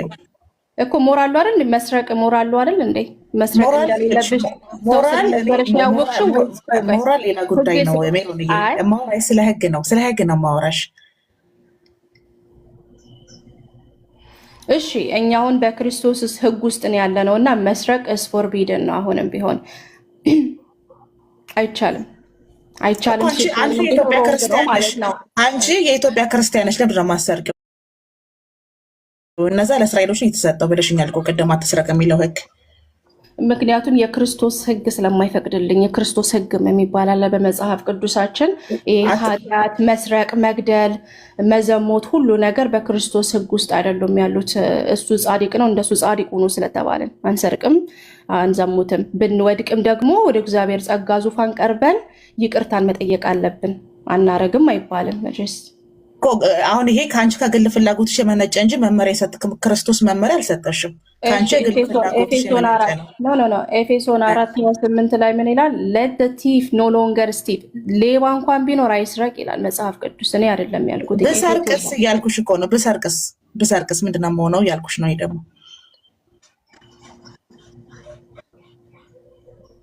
እኮ አትስረቂ እያለ ነው። ምን ይላል? እሺ ምን ይላል? ለሰይ መስረቅን ብቻ ትተሽ መስረቅ፣ ዝሙተኛ፣ ሁሉ ኃጢአቶች የተጠቀሱ አሉ። ብዙ ኃጢአቶች። እነዚህን የሚያደርግ መንግስተ ሰማያት አይገባም ይላል መጽሐፍ ቅዱስ ሲናገር በአዲሱ ኪዳን ላይ። እስኪ ቃሉ ድገሚው እና ቀጥይ ሜሮን። ሌባ እንኳን ምን አለ? ቀጥይ ምንድነው? ቀጥይ ቃሉን ድገሚውና ቀጥሉ። ቃሉ ሌባ እንኳን ቢኖር ምን አለ መጽሐፍ ቅዱስ? እነዚህም ፕራክቲስ የሚያደርግ ሰው መንግስተ ሰማያት አይገባም ይላል። ምክንያቱም በክርስቶስ የሆነ ሰው ለጽድቅ ነው የተጠራው እንጂ እንዲሰርቅ፣ እንዲዘሙት፣ እንዲገል፣ በቃ የተለያየ አልባሌ ላይፍ እንዲኖር አይደለም የተጠራው፣ ለጽድቅ ነው የተጠራው። ስለዚህ እነዚህ ነገሮች ማድረግ ደግሞ የጽድቅ ስራ ስላልሆኑ በዚህ መሰረት አልተፈቀደም። ግን እስራኤላውያኖች ግን የተለየ የቃል ኪዳን ህግ ውስጥ ነበሩ። ምንድነው? ይሄንን ነገር ባደረጉ ጊዜ ለእያንዳንዱ ኃጢአት ቅጣት ነበረው። ሊትራሊ ፊዚክሊ ራሱ ሰው ከገደሉ they get killed አይደል? ይቅርታ ለቃሉ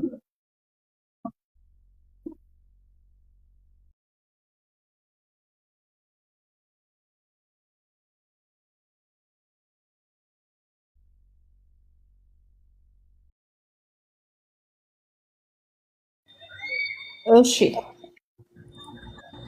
አንደኛ ነገር ለምን ትሰርቂያለሽ? ሞቲቭሽ ምንድን ነው? ዋይ ጀስት ቢካዝ ወደኛለሁ ብለሽ ነው የምትሰርቂው? ለምንድን ነው የምትሰርቂው? መጀመሪያ የመስረቅ ፍላጎት ስላለኝ። ለምሳሌ አታመንዝር፣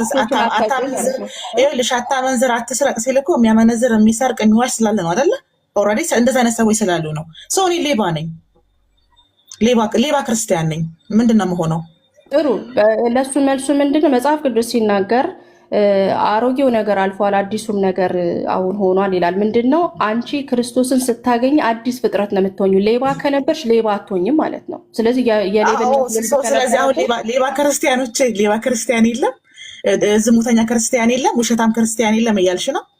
እንደዛ ከሆነ እኮ አንድም ክርስቲያን የለም በነገርሽ ላይ። በአንቺ አገላለጽ ከሆነ አንድም ክርስቲያን ዓለም ላይ የለም ማለት ነው በነገርሽ ላይ። አመሰግናለሁ። መጽሐፍ ቅዱስም በማቴዎስ 22 ላይ ምን ይላል? ባልንጀራህን እንደ ራስህ አድርገህ ውደድ ይላል። ይሄ ደግሞ የሕግ ሁሉ ፍጻሜ ነው ብሎ የክርስቶስ ሕግ ይሄ ነው አይደል እንዴ? ስለዚህ ከሰረቅሽው ባልንጀራሽን ኃጢአትን እየሰራሽ ነው። መጽሐፍ ቅዱስ ክሊርሊ ባልንጀራሽን እንደ ራስሽ ውደጅ አለሽ፣ አዟል ማለት ነው። ስለዚህ አታደርጊም ማለት ነው። ታዘሻል እንዳታደርጊው። እንደገና እሺ በሁለተኛ ቆሮንቶስ ምዕራፍ 5 ላይ ሲናገር አንድ ሰው በክርስቶስ ካለ አሁን አዲስ ፍጥረት ነው ይላል። ስለዚህ ሌባ ከነበርሽ ማለት ነው ድሮ በቃ ሌብነት ሀቢትሽ ከነበረ በክርስቶስ ስትሆኚ ግን ይሄ ነገር ሀቢትሽ ሊሆን አይችልም እያልኩሽ ነው። ልትሰርቂ ግን ትችያለሽ አንዳንዴ። እሺ ዓለም ላይ አንድም ክርስቲያን የለም። ሜሮን በቃ ተጠመቁ። እንደገና አንቺ እንደምትይው ክርስቶስን የተላበሰ የማይሰርቅ የማይዋሽ ፍጹም ከሆነ ክርስቶስን መምሰል ከሆነ ዓለማችን ላይ አንድም ክርስቲያን ኖሮ አያውቅም ማለት ነው። አመሰግናለሁ። ሌሎቻችሁ ቀጥሉ። ቴንክ ዩ። ይገባኛል የምትይው እንደዛ። ግን ክርስቲያን ደካማ ሊሆን ይችላል። ግን በኃጢአት የሚመላለስ በውስጥ አድርጎ በቃ ኃጢአቱ ላይ ዋው እኔ አምዶ እንግዲህ የሚልሽ ክርስቲያን ካገኘሽ አዎ መጠየቅ አለብሽ። ይህ ሰውነት ክርስቶስን ያውቃል ወይ ብለሽ ማለት ነው። በዚህ ሜሮን ጳውሎስ ሲናገር ማድረግ የምፈልገውን አላደርግም፣ ማድረግ የማልፈልገውን ደግሞ አደርጋለሁ፣ ለኃጢአት ተሰጥኩ ስጋ ነኝ እያለ ምናምን ይናገራል። አልዳንም ማለት እንችላለን? አዎ እሱ እያለ ያለው ኃጢአትን ኤክሰርሳይዝ አድርጌ ደስ ብሎኛል ሳይሆን እያለ ያለው አይተኸው ከሆነ ምን አይነት ጎስቋላ ሰው ነኝ ይላል። ይሄ ሰው የተጸጸተ ሰው ነው። ቦስት የሚያደርግ በኃጢአቱ ይነዋት ድሮም ሌባ ነበርኩ አሁንም ሌባ አልሆን ያለ ሰው አይደለም። እንደውም ስጋው ሁልጊዜ ስለሚፈታተነው እኔ ምን አይነት ጎስቋላ ሰው ነኝ እያለ ሲጸጸትና ሲያዘን ታያለ። እንዲህ አይነት ክርስቲያን ነው። ግን እኛ እያለን ያለ ነው አሁን እሱ አለች ሌባ ነበርኩኝ ሌባ ሆኜ ብቀጥል ምን ችግር አለው ነው ጳውሎስ ብሎ የሚያስተምረው አይደለም። አንደኛ ነገር ልጠይቅ ኤቢ፣ ጳውሎስ ክርስቲያኖችን አሳዳጅ ነበረ፣ ክርስቲያኖችን አሳዳጅ ነበረ፣ ያስገድልም ነበር ይላሉ። እኔ የቱ ጋር እንደሆነ ባላቅም፣ ግን ይሄ ሰው በዚህ ላይፍ ስታይሉ ቀጥሏል። ክርስቲያኖችን ማሳደድ ማስገደል የሚሆን ግፍ መስራትን ቀጥሏል። እንደውም እስጢፋኖስን የሚያስገደለው እሱ ነበር ይላሉ አይደለ? ግን በዛ ህይወቱ አልቀጠለም አይደለ? በዛ ህይወቱ አልቀጠለም። ሌላ የተለወጠ ሰው ሆነ። መንፈስ ቅዱስን ከተቀበለ በኋላ አዲስ ሰው ነው የሆነው። እግዚአብሔርን የሚፈራ በተቻለው መጠን እኔ ክርስቶስን እንደምመስል ክርስቶስን መሰሉ ብሎ ጳውሎስ አልተናገረም? እሱና ሳይመስል ነው ይሄን የሚለው። አይ ክርስቶስን እሺ፣ ቀጥል። ጨርስ። እሺ ክርስቶስን ቅድም ያነሳሽው ክሌም ስለነበረ ነው። ማለት አንድ ሰው ከዳነ በኋላ ጭራሽ ኃጢአት ሊሰራ አይችልም። እንዲሁም የሚሰራ ከሆነ ራሱ ምንም የስን አላወቀው የሚል ክሌም አንስተሽ ስለነበር ነው። ጳውሎስ እኔን ምሰሉ ክርስቶስን እንደሚመስል ጳውሎስ ራሱ ሚደክም አላልኩኝም። አይገርምም? እንደውም ሚደክም ብያለሁ። ሰው ሊደክም ይችላል። ግን በዛ ኃጢአቱ ቦስት የሚያደርግ ክርስቲያን ካየሽ ነው ያልኩት። ኤቢ ከሰማኝ ቦስት ማድረግ ማለት ምንድን ነው? ድሮም ሌባ ነኝ አሁንም ሌባ ነኝ ሰው ዋት የሚልስ ሰው ካለ ተጠራጠሪ ነው እንጂ ያልኳት ኃጢአትን ሲሰራ ያየሽውን ክርስቲያኑ ለክርስቲያናት ቢያ አላልኳትም። ይቅርታ ሚስ አንደርስታንድ ካረክኝ። ኤቢ ሌላ እንትን ብዬ ነበር። እሺ ቀጥል። ኤቢ አንተን ልጠይቅህ። ሜሮን እንዳለችው ቅድም እግዚአብሔር መንግስታችሁን ፍሩ ይላል አለች አይደል? ምናችሁን ፍሩ? መንግስታችሁን ፍሩ፣ ለመንግስታችሁን ታዘዙ ይላል። ኦኬ አዎ ይላል። አዎ እንደዛ ይላል አለች። አሁን ለምሳሌ እሺ እንደዛ ከሆነ አሁን ለምሳሌ ኢትዮጵያ ውስጥ አንድ ሙስሊም መንግስት ቢመጣ ትታዘዘዋለህ አይደል? እንደ እግዚአብሔር እንትን መታዘዝ ማለት ያው መደገፍ አይደለም። ባይዚ የሆነ አስተምህሮ መደገፍ ምናምን አይደለም። ታዘዙ ያሉት መንግስት ራሱ በሰዓቱ ክርስቶስን የሚቃወም መንግስት ስለነበር አታስተካክልላት። እሷ እንዳለችው አሁን ቅድም ስለ ውርስ ነው ሲነገር የነበረው። አንተ አታስተካክልላት። እሷ እንዳለችው መልሰው ለመንግስታችሁን ታዘዙ ከተባለና ሙስሊም መንግስት ቢመጣ ኢትዮጵያ ውስጥ በነገርህ ላይ እና ያ ሙስሊም መንግስት ደግሞ የውርስ መከፋፈልን በምንድን ነው በእስልምና በቁርአን ህግ ነው ብሎ ቢል ትቀበለዋለች፣ በዛ ትመራለች ማለት ነው። እንደ ሜሮን አባባል ማለት ነው። ቅድም እንደዛ ነው አይደል ሜሮን?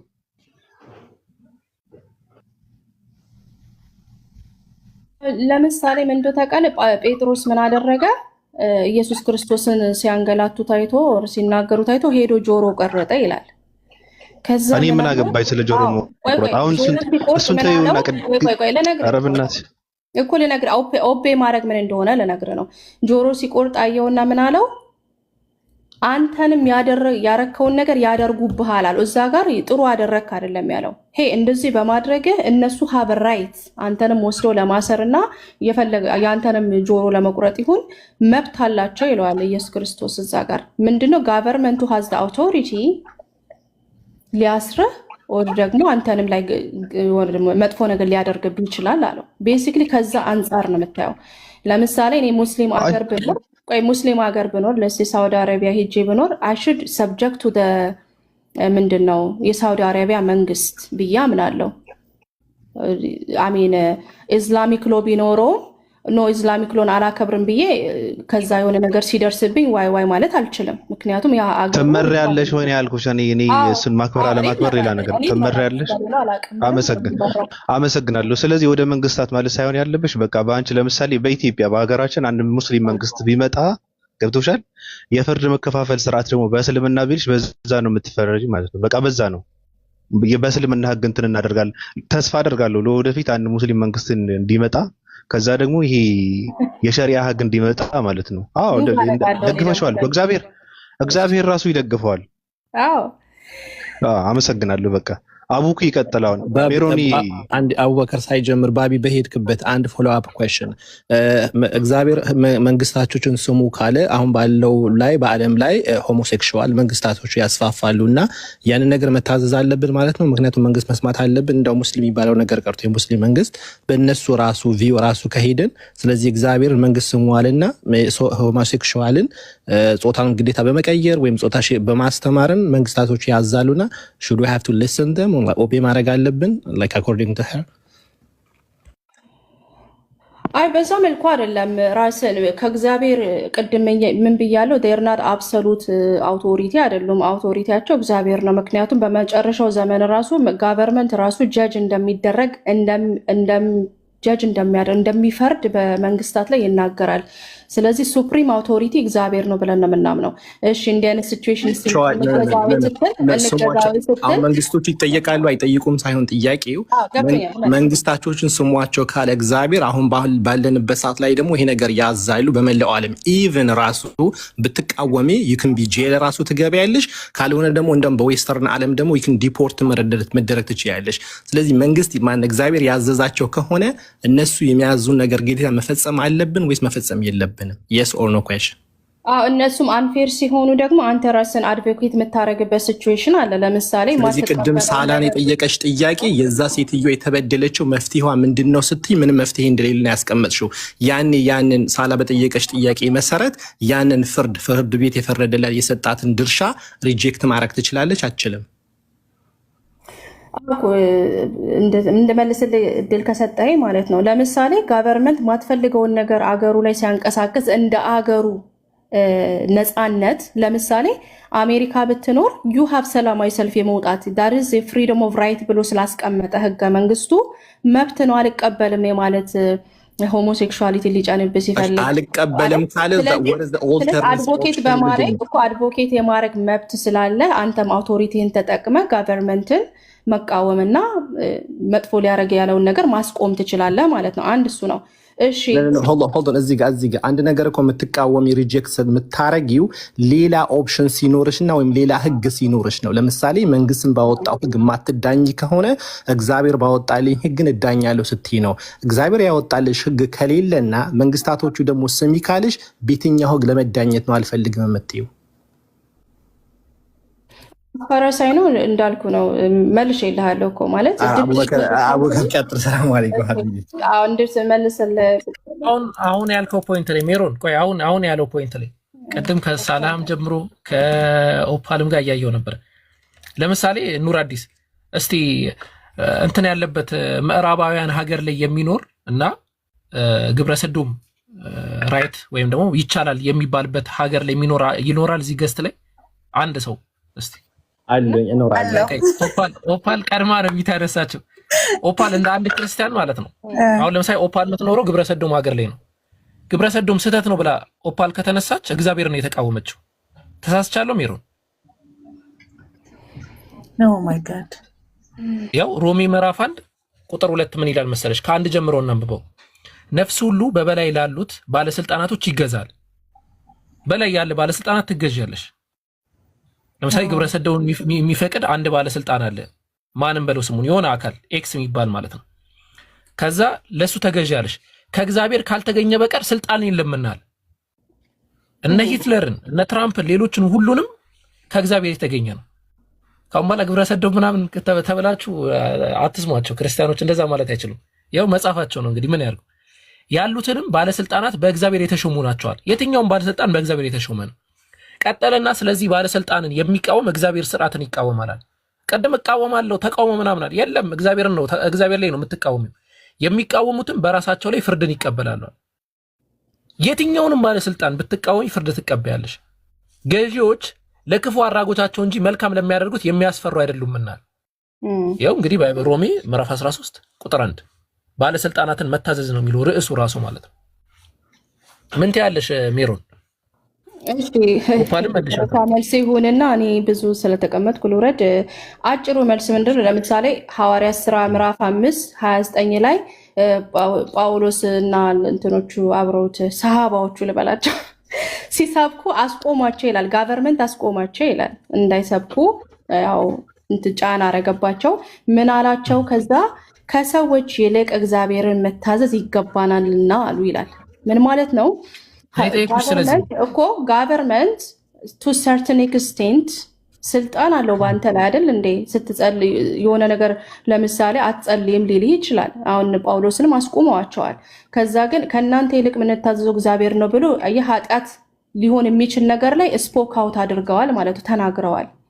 እኛ እያለን እግዚአብሔርን ባለስልጣንን መቃወም በመደበኛ ነገር እናከብራለን። እግዚአብሔርን መቃወም ባለስልጣንን መቃወም እግዚአብሔርን መቃወም ነው ወይስ አይደለም? ሜሮን እኮ አንድ ያስጨርስኝን እሱ መልሰልሃለሁ። ለምን በግማሽ ስለመጣህብኝ ማለት ነው። ምክንያቱም እኔ የምለውንም ነገር አድሬስ አድርግልኝ። መንግስትን እያለን ያለን በመደበኛ ነገሮች እናከብራለን። ካላከበርክ እኮ ሎለስ ነው የሚሆነው ዓለም እኮ እንዲህ ሰው እኮ ይገዳደራል እኮ። እዚህ ጋር መልስ ሰጥቶሻል። አንቺ አሁን ክፉ ካልሆንሽ በቀር ይኸው ገዢዎች አለ ለክፉ አድራጊዎች እንጂ መልካም ለሚያደርጉ የሚያስፈሩ አይደሉም ማለት ጥሩ። ስለዚህ ማንኛውም ገዢ ክፉ ለሚያደርግ አካል ነው እንጂ አሁን ለምሳሌ ግብረ ሰዶምን ከተቃወምሽ አንቺ ክፉ ነሽ፣ ለዛ ነው የሚያስፈሩሽ። የሚያስፈሩ አይደሉም ማለት ልክ እኮ ነው። አሁን ባለስልጣን እንዳትፈራ ትወዳለህን፣ መልካሙን አድርግ ከእነርሱም ምስጋና ይሆንልሃል። ቴንክ ዩ። አሁን ፐርፌክት። ለምን አንድ አሁን አንተ እንኳን ሪል ላይፍ ላይ ስታየው የሰረቀ ሰው እኮ እየመለስኩልን አንድ 10 ሰከንድ ስጠኝ። ሌባ ከሆነ ነፍሰ ገዳይ ከሆነ ጋቨርንመንትን ሬጅስትር ሊያደርግ ይችላል። ለምን እንዳይያዝ የሚሰራውን ነገር ቢያዝም ቅጣት ስለሚያስቀጣው በፍርሃትና በጭንቀት ሊኖር ይችላል። ግን ስርዓቱን ጠብቆ የሚኖር ሲቲዝን ግን የእንዲህ አይነት ስጋት የለበትም። ጋቨርንመንቱ እንዲያደርገኛል ብሎ አይሰጋም እያለ ነው። ፖይንቱ ምንድን ነው? ህጉን የሚያስከብርለታል፣ እሱም በሰላም ይኖራል። ግን አፈንጋጭ ካለ ሰው ይታዘብሻል። እንግዲህ አይታችኋል። ባለስልጣንን የሚቃወም እግዚአብሔር ስርዓትን የሚቃወም ነዋል። የሚቃወሙትም በራሳቸው ላይ ፍርድን ይቀበላሉ። ለምሳሌ ቀላል ምሳሌ ልስጥሽ። ኦፓል ያለችበት ሀገር ላይ መንግስቱ ግብረ ሰዶምን ይፈቅዳል። ኦፓል ግብረ ሰዶምን መቃወም ነው ያለባት፣ መደገፍ ነው ያለባት? እንደ ክርስትና መቃወም ነው ያለባት፣ እንደ ሃይማኖቷ እንደምታምነው እምነት። እስቲ በምን ትቃወምሽ? እስቲ ህግ ስጭንሽ። አዲስ ኪዳን በምን ትቃወም እኮ እንደ ሀገሩ ይለያያል። ለምሳሌ በምዕራባዊ ዓለም አዲስ ኪዳን ላይ ጥቅስ ስጭኝ ከሆነ ለሰይ ለንደን የምትኖር አዲስ ኪዳን ላይ ጥቅስ ስጭኝ። ምን ልስጥህ? እስቲ መቃወም እንዳለባት የሚናገር አንድ ጥቅስ ስጭኝ አዲስ ኪዳን ላይ። ሰጠው እኮ ጳውሎስና የእሱ አብሮት የነበሩ ሰዎች ሲሰፉ አስቆሟቸው ጋቨርንመንቶች ይላሉ። የእግዚአብሔር አይደለም ሜሮን እና አሁን እኔ ጳውሎስ አስቆሟል እያልኩ ነው ሄጂ ከመንግስት ጋር የምከራከረው። አዛ ክርስቲያን እንደ ክርስቲያን ምን ብዬ ነው የምከራከረው? ሄኔ ቆንጆ ከአንቺ አሁን እኮ ሄድሽ የመከራከር መብቱን ራሱ እኔ መንግስት ነው የሰጠኝ። ሰው ሊሚት አለኝ። እሱ ፍቃድ የሰጣቸውን ነገሮች ራሱ እኔ የመቃወም መብት ቢሰጠኝ መንግስት ገብቶሻል አይደለ? ለእነሱ ፍቃድ የሰጣቸውን መብት እኩል ነው ለእኔ የመቃወም መብት የሚሰጠኝ። ያ ደግሞ ራሱ መንግስቱ የፈቀደልኝ መብት እንጂ መጽሐፍ ቅዱስ መብቴን እንዳስከብር ተቃውሞዬን የምገልጽበት ምንም አይነት ኤቪደንስ አልሰጠኝም። ስለዚህ አቡኪ የጠየቀሽ ያለው እንደ ክርስቲያን እኔ ምን ብዬ ነው የምቃወመው? ለምን የምትቃወሚው ስባል ምን ብዬ ነው የምመልሰው ያለሽ ነው። ገብቶሻል? ሞራል ልጅ ጋር የሚጋጭ ከሆነ እንዳለሽበት ዓለም እንዳለሽበት አገር ፓጋን አይደለሁም ክርስቲያን ነኝ። ስለ ሞራል አታውሪ እንዴ! ክርስቲያን በህግ አለሽ አይደለም? መመሪያ አለሽ። እንደ ፓጋን 10 ጊዜ ሞራል አትበኝ። እንደ ክርስቲያን እኔ ግብረ ሰዶምን እንቃወማለሁ ብዬ ስናገር መብት ያለበት ሀገር ላይ ለምንድን ነው የምትቃወሚው ስባል ሃይማኖቴ ስለማይፈቅድ ነው የምለው። ኤቪደንስ አንጭ ስባል ምንድን ነው የማቀርበው ብዬ እየጠየኩሽ ነው ያለሁት። አዎ ለምሳሌ ያ ነገር አንቺን ቀጥታ ከነካሽ ያንን ነገር መግለጽ አትችይም ወይ ነው? ስለኔ አይደለም የማወራው፣ ስለ ሃይማኖቴ ነው። እንደ ክርስቲያን ስለ ሃይማኖት ነው የምናወራው ውዴ። ኦኬ እንደሱ ካለሽ ስለሞራል አይደለም። ኦኬ አንደኛ ነገር ምንሽ ፈርስት ኦፍ ኦል ይሄ ፎልን የሆነ ዓለም ላይ የኖርሽ እንዲህ አይነት ነገር ኤክስፔክትድ ናቸው። እቺ ዓለም የሰይጣን ኦኬ፣ በሰይጣን ግዛት ውስጥ ያለች በሱ ሲስተም ውስጥ ያለች። ይቅርታ አባታችንን ለአባትሽ መከለያ አታርጊው። ይቅርታ እንደዚህ አይነት ድርድር ነው አይመቸኝም። የራስሽን አባት አድኝ። በቤተሰብ ጣልቃ እንግባ። የእኔ ቆንጆ የአንቺ አባት ሕግና ስርዓት ትቶልሻል ሄደምና የእኛ አባት ሁሌ የአንቺን አባት ደካማ ጎን መሸፈኝ አይደለም። እንደዚህማ አንተማመንም የኔ ፍቅር። ስለዚህ ወደ አባትሽ እንመለስና አባትሽ እግዚአብሔር ወይም የአዲስ ኪዳኑ የናዝሬቱ ኢየሱስ ለግብረ ሰዶም ያወጣው ሕግ አለ ወይ? እንደ ክርስቲያን መመሪያ ሰጥቶሻል ወይ? የተዛባባት ዓለም ላይ ነው የምትኖሪው። ስለዚህ ሁሉ ነገር ፐርፌክት አይሆንም። ፐርፌክት ባልሆነ ዓለም ላይ ግን ዩ ካን አድቮኬት ለራስሽ ለሴ እንደዚህ ለምሳሌ እንደዚህ ካላደርሽ እገልሻለሁ ካልሽ እምነትሽን ነው መቆም ያለብሽ እንጂ ክደሽ ፈጣሪሽን መሞት ምን ይዤ ልቁም? ሕግ የለውም። እምነት ይክልሽ ተፈጻሚ የሆነ ሕግ የለውም። ራስን የምከላከልበት ሕግ የለውም። ምን ይዤ ልቁም? ክርስትና እኮ ሕግ የለውም እኮ ዶግማና ቀኖና ብለሽ ራስሽ ካልቀረጽሽው አውድና ፍቺ ብለሽ ራስሽ ካልቀየርሽው በስተቀር ይዘሽ የምትወጪው መመሪያና ሕግ እንኳን የለውም። እንደ ኤቪደንስ ይሄው ብለሽ የምታቀርቢው የለውም እኮ እያልኩሽ ነው ጉዳዩ። አዎ ከእናንተ ጋር ካነጻጸራችሁት እንደናንተ ኢስላሚክ ሎ የለም። ስለዚህ ባለሽበት ጋቨርንመንት ባለሽበት ሀገር ነው እንግዲህ ይሄን ሁላ ይሄ ነው መልሱ። በዛ መልክ ከሄድሽ ማለት ነው ችግር በቃ እሱማ መንግስታቶችማ እሱማ ይሄ ግዴታችንም ነው ገባሽ? መንግስታቶች ለሀገሮቻቸው ለዜጎቻቸው ይጠቅመናል ብሎት በቀረጹት ሕግ መመራት የዜጎችም የስደተኞችም ግዴታ ነው። ለዚህ ነው እግዚአብሔር ከዘፍጥረት እስከ ዮሐንስ ራእይ ድረስ ለፍጥረታቶቹ ሕግን ሰርቶ አያውቅም የምለው ሁል ጊዜ ለዚህ ነው። መመሪያ የለውም። ልክ እንደ ፓጋን በህገ ልቦና በሞራል በስብዕና ይሄ በሳይኮሎጂሽ ካልተመራሽ በስተቀር መጽሐፍ ቅዱስ በዛ መጽሐፍ ቅዱስ ለሚድኑ ለሚያምኑ በክርስቶስ ክርስቲያን ለሆኑ የጋብቻ የውርስ የመብት ሞራል ሕግም አጽድቆ አያውቅም የለውም። ስለዚህ ኢቭን ለመዳን ራሱ ካላመንሽ አትድኝም። በቃ አምነሽ ነው እንጂ እውነትም የለውም እውቀትም የለውም። ካመንሽ ትድኛለሽ። የእምነትሽ ቅድመ ሁኔታ ራሱ ነው እምነት ነው የሚሆነው። ምንም ሕግማና መመሪያ የለውም። ስለዚህ ለዚህ ነው አሁን አንቺ ራሱ አሳልፈሽ ላለንበት ሀገር መንግስት በቃ እሱ ያወጣላችሁ ሕግ አለ። እሱን ተመርኩዛችሁ መብታችሁን ታስከብራላችሁ። እነሱ ደግሞ በሰጣቸው መብት መሰረት ግብረ ሰዶም የመሆን መብት አላቸው። ከዛ ደግሞ እነዛን ግብረ ሰዶሞች ደግሞ የመውቀስ ራሱ የመክሰስ መብት የለኝም። ለምን? ምክንያቱም ምን ብዬ የሚለው ነገር ስለሌለኝ። ስለዚህ ለዚህ ነው አቡኪ መጽሐፍ ቅዱስ ክፍል ያመጣልሽ። ፐርፌክት ኦፓል ይኸውልሽ፣ አንቺ እንደምትዩም ደግሞ የእስላሚክን ሕግ ደግሞ ሸሽተው የሚሄዱ ብዙ ደግሞ ሴቶች አሉ። ሁሉ ሰው ሊጥመው አይችልም። ሕጉ ደስ ሊለውና ዋው ይሄ ፐርፌክት ሕግ ነው የሚባል የለም። ለምሳሌ የኢስላሚክ ሎ ሜሮን ላስተካክልሽ፣ ሌላ አጀንዳ ስለ ፐርፌክት አይደለም ማውራሽ። ሜሮን ላስተካክልሽ፣ ሌላ አጀንዳ ውስጥ እንዳንገባ ላስተካክልሽ፣ ሌሎች እንዳይሰለችው። ስለ አለመታዘዝ አይደለም እያወራሁሽ ያለሁት፣ ስለ ሕግ ነው፣ ስለተደነገገ ሕግ ነው። ሕጉ ኖሮ አለመታዘዝ ያ መብት ነው። በመብቴ ውስጥ ደግሞ ቅጣቶች አሉ። እሱም ፈቃደኛ ሆኜ ይቀበላሉ። አሁን እኛ የምናወራው ስለ አለመታዘዝ አይደለም፣ ስለ ሕግ ነው። ክርስትና ሕግ የለውም፣ የምትመሪበት ሕግ የለውም። እና የእስልምና ሕጎችን የተደነገጉ ሕጎችን አልታዘዝም የሚሉ ሙስሊሞች አሉ። እሱ ሌላ ክፍል ነው። ምክንያቱም ሕግ አላቸው። በሕጉ የማይታዘዝ ሕጉን የማይቀበል ሰው ሕጉ ራሱ መመሪያ ተፈጻሚነት ስላለው ሕጉን አልፈጽመም ስትይ ቅጣት አለው። ያ ደግሞ መብታቸውን ተጠቅሞ የሚያደርጉት ነገር ነው። እንደ ክርስትና ግን ሕግ የለም፣ የተደነገገ ሕግ የለም። ተርትሽኛል ምን? ስለዚህ አለመታዘዝን ከማይኖርሽ ሕግ ጋር ልታነጻጽር አልችልም። መጀመሪያ እኮ አልቀበልም ለማለት እኮ ሕግ ያስፈልግሻል። የተደነገገ ሕግ አለመታዘዝ ነው። ያ ሕጉ በኖረና አልታዘዝም ብዬ በተቀጣው እንጂ እንደዚህ 191 ሀገራቶች አይጫወቱብንም ነበር ላያችን ላይ ገብቶሻል። አዎ ከፓስፖርታችን ውጭ ምንም የሚያድነን ነገር የለም። እንደ ክርስቲያን ያለሽበት ሀገር ፓስፖርት ነው መብትሽን ያስከብራለች። ግን እኛም ሕግ አለን፣ ክርስቲያኖች ሕግ አለን። እኛ ግን ያለን ሕግ በሌላ መንገድ ነው እያልን ነው። እኛ ሕጋችን በሞራል በስነ ምግባር በመንፈሳዊ ፓጋኖችና ኤቲስቶች የሚያደርጉታል እያልኩሽ እኮ ነው ሜሮን። ይኸውልሽ አንቺ ሞራል ስብዕና የምታያቸው ሰብአዊነት የምታያቸው ኤቲስቶችም የሚጠቀሟቸው ናቸው። አንቺ ክርስቲያን ነሽ፣ ተጽፎ የተቀመጠልሽ ለጥምቀት ለቁርባን ለድህነት ተጽፎ የተቀመጠልሽ ሴት ነሽ። ለአመጋገብሽ ለአለባበስ ተጽፎ የተቀመጠልሽ ሴት ነሽ። ስለዚህ ሞራልን ትጠቀሚያትሽ። ሞራልንማ ፓጋኖችና ኤቲስቶች የሚጠቀሙታል። እንደ ክርስቲያን ከዘፍጥረት በዮሐንስ ራእይ የምትመሪ ከሆንሽ ለመብትሽ ለግዴታሽ ገብቶሻል። ለሞራልሽም ጭምር ሕግ ሊኖርሽ ይገባል፣ መመሪያ ሊኖርሽ ይገባል። መመሪያ የላችሁም። ስለዚህ ከፓጋንና ከኤቲስቶች ጋር እየተጋፋሽ ከኔ ጋር እየተጋፋሽ ሜሮን እንዴት ይሆናል? ልንገፋፋ ምድራዊ የሀገር ህግ የለንም ማለት ህግ የላችሁም ብሎ መደምደም ይቻላል። በቃ ይሄንን ነው የምልሽ። ማለት ምድራዊ ህግ ስለሌለን ጋቨርመንታዊ የሆነ ህግ የተደነገገ ስለሌለ ህግ የላችሁ ማለት አይቻልም። ምክንያቱም አትስረቅ፣ አትዋሽ፣ አታመንዝር፣ አትግደል ብሎ ህግ አውጥቶልናል። እሱንማ መንግስታቶች የሚልሽ እሱንማ ዶክተር አብይ ማውጥቶታል እኮ ይሄ ፍቅር። አሁን ዶክተር አብይ ሌባ አዳነች አቤቤ ሌባ አትወድም፣ ታንጠለጥልሻለች። ዘንባባን የሚገጭባት ሴት አትወድም። እናንተ በክርስቶስ ክርስቲያን የሆነ ህያው የሆነ ሰው ገላችሁ ክርስትናችሁ ህግ የለውም። አዳነች አቤቤ ግን ዘንባባን ብትገጭባት ብር ካሳ ተቀበል እስር ቤት አስገባሻለች። ህግ ማለት ይሄ ነው፣ ልዩነቱ ነው።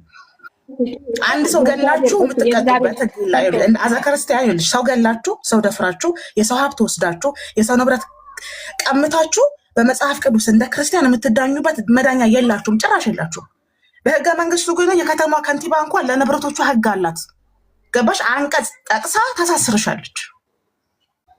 ስለዚህ እናንተ ከአዳነች አቤቤ እንኳን አትሻሉም። ይቅርታ አድርጉልኝ፣ ጨርሻለሁ። ጥያቄ ዋን ላስት ጥያቄ ልጠይቅሽና እኔም ልጨርስ። የእግዚአብሔር ፈቃድ ሁሉ የመንግስት ኮድ መሆን አለበት። ኧረ ይበቃል ሜሮን፣ ይበቃል። 16 ሰው እኮ ነው ያስተናገድሽው። ምንም ማስመለጥ የሚባል ውይ፣ ቆዳሽን ከተላጠ በኋላ ወይ አቡክ ይቀጥል። ወይ እንትን ቀደም የተናገረችው ነገር ስለነበረ አይ ቲንክ ብዙ ክርስቲያኖችም ይበቃታል ምናምን እያሉ ነው። ግን አንቺ ወንጀል ሰርተሻል ወይስ አልሰራሽም? ሜሮን ኃጢአተኛ ነሽ ወይስ አይደለሽ? እንዴ ባድረግም እዚህ ላይ እነግርሃለሁ። እንዴ ወንጀል ብሰራ እኮ አልሰራሽም። መጽሐፋችሁ ላይ ሰርታችኋል ተብሎ ተጽፎ የለ እንዴ? ለምን ታፍሪያለሽ? ምን አይነት ኃጢአት ሰርተሻል አልሰራሽም? ኃጢአት ሰርተናል። ኦፍ ኮርስ እንሰራለን፣ ስጋ ስለለበስን።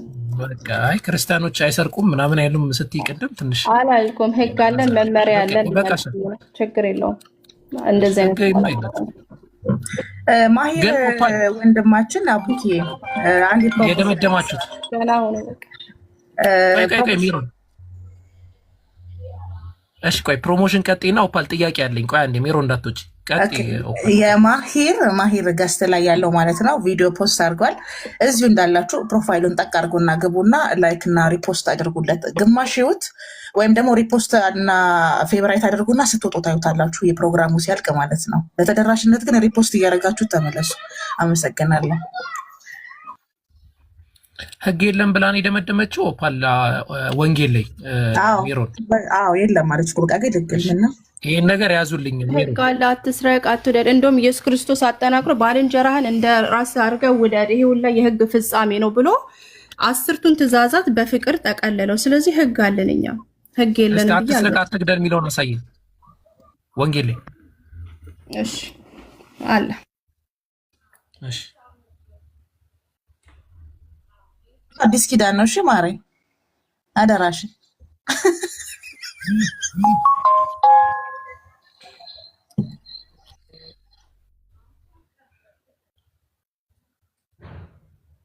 ላግዝሽ ወይስ ኢንሻአላ ቀጥሉ? እሺ በቃ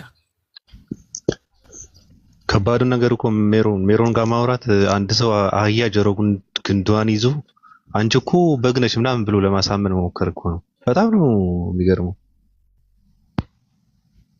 እኔ በጣም ነው የሚገርመኝ።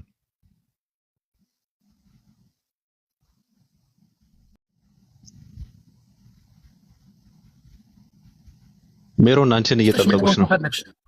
ካልሆነ ሌላ ሰው ይቀጥል። ኢንሻአላ ቀጥሉ። ባቢሎን ወይ ከሆነ እኔ ወርዳለኝ። ባቢ ሌላ ሰው አስገባና ኢንሻአላ አውር ኖራዲ ስንትወርድ ነው። ኦኬ ቤተልሔምን ላስገባትና ፎሎወር አስደርጋት። ባቢ አንዴ ቤተልሔም የሚለውን አካውንት አስገባ። የፈለከውን ሰው አስገባ። ለምን ትንከኛለህ? ያሲ ቤተልሔም ላኪ። አንድ ቁጥር ጻፊ ቤተልሔም። አትኝ ታውቃታለህ፣ ከአሁን በፊት አውርታት ይሆናል። አንድ ቁጥር ጻፊ ቤተልሔም። እሺ ሜሮን ቀጥ ሜሮን ትንሽ አውሩና ከዛ ደግሞ በጣም ዛኩኝ። ትንሽ ይቅርታ ጊዜ ከወሰድኩባችሁም፣ ግን ይህን ቃል ብቻ አንብቤ ጨርሳለሁ። ማቴዎስ 22 ከ37 እስከ 40 ምን ይላል? እግዚአብሔርን አምላክን በሙሉ ልብህ፣ በሙሉ ነፍስህ፣ በሙሉ አስተዋይነትህ ውደድ ይልና ቁጥር 40 ላይ ከዛ 39 ምን ይላል? ሁለተኛውም እንዲሁ ነው፣ ባልንጀራህን እንደራስህ ውደድ። ኖ እንደዛ አይደለም አጠቅሶ የሚለው አትዝለዩ። እሺ ቆይ እሺ ሙሉን ላንብበው አንዴት ተጠበቀኝ። እሺ ከዛ ምን ይላል? እነዚህ ሁሉ ትእዛዞች ላይ ህጉ ሁሉ እና ነቢያት ተፈጽመዋል ይላል ቃሉ ማለት ነው። ተሰቅሏል ይላል። ኦኬ ስለዚህ ህጉ የለም ማለት ነው። እግዚአብሔርን ባልንጀራህን እንደራስ አድርገህ ከወደድከው ህጉን ፈጸምክ ማለት እኮ ነው። ደስ ወር እኮ የለም ህጉ ይልሻል እንጂ ህጉ ተሰቅሏል ይልሻል። ምን አለ መሰለሽ? ቆይ ለምን አልከፍትልሽም? ምን ማቴዎስ ወንጌል ምዕራፍ 22 ከቁጥር 37 ጀምሮ መምህር ሆይ ከህግ ማንኛይቱ ትእዛዝ ታላቅ ናት ብሎ ጠየቀዋል።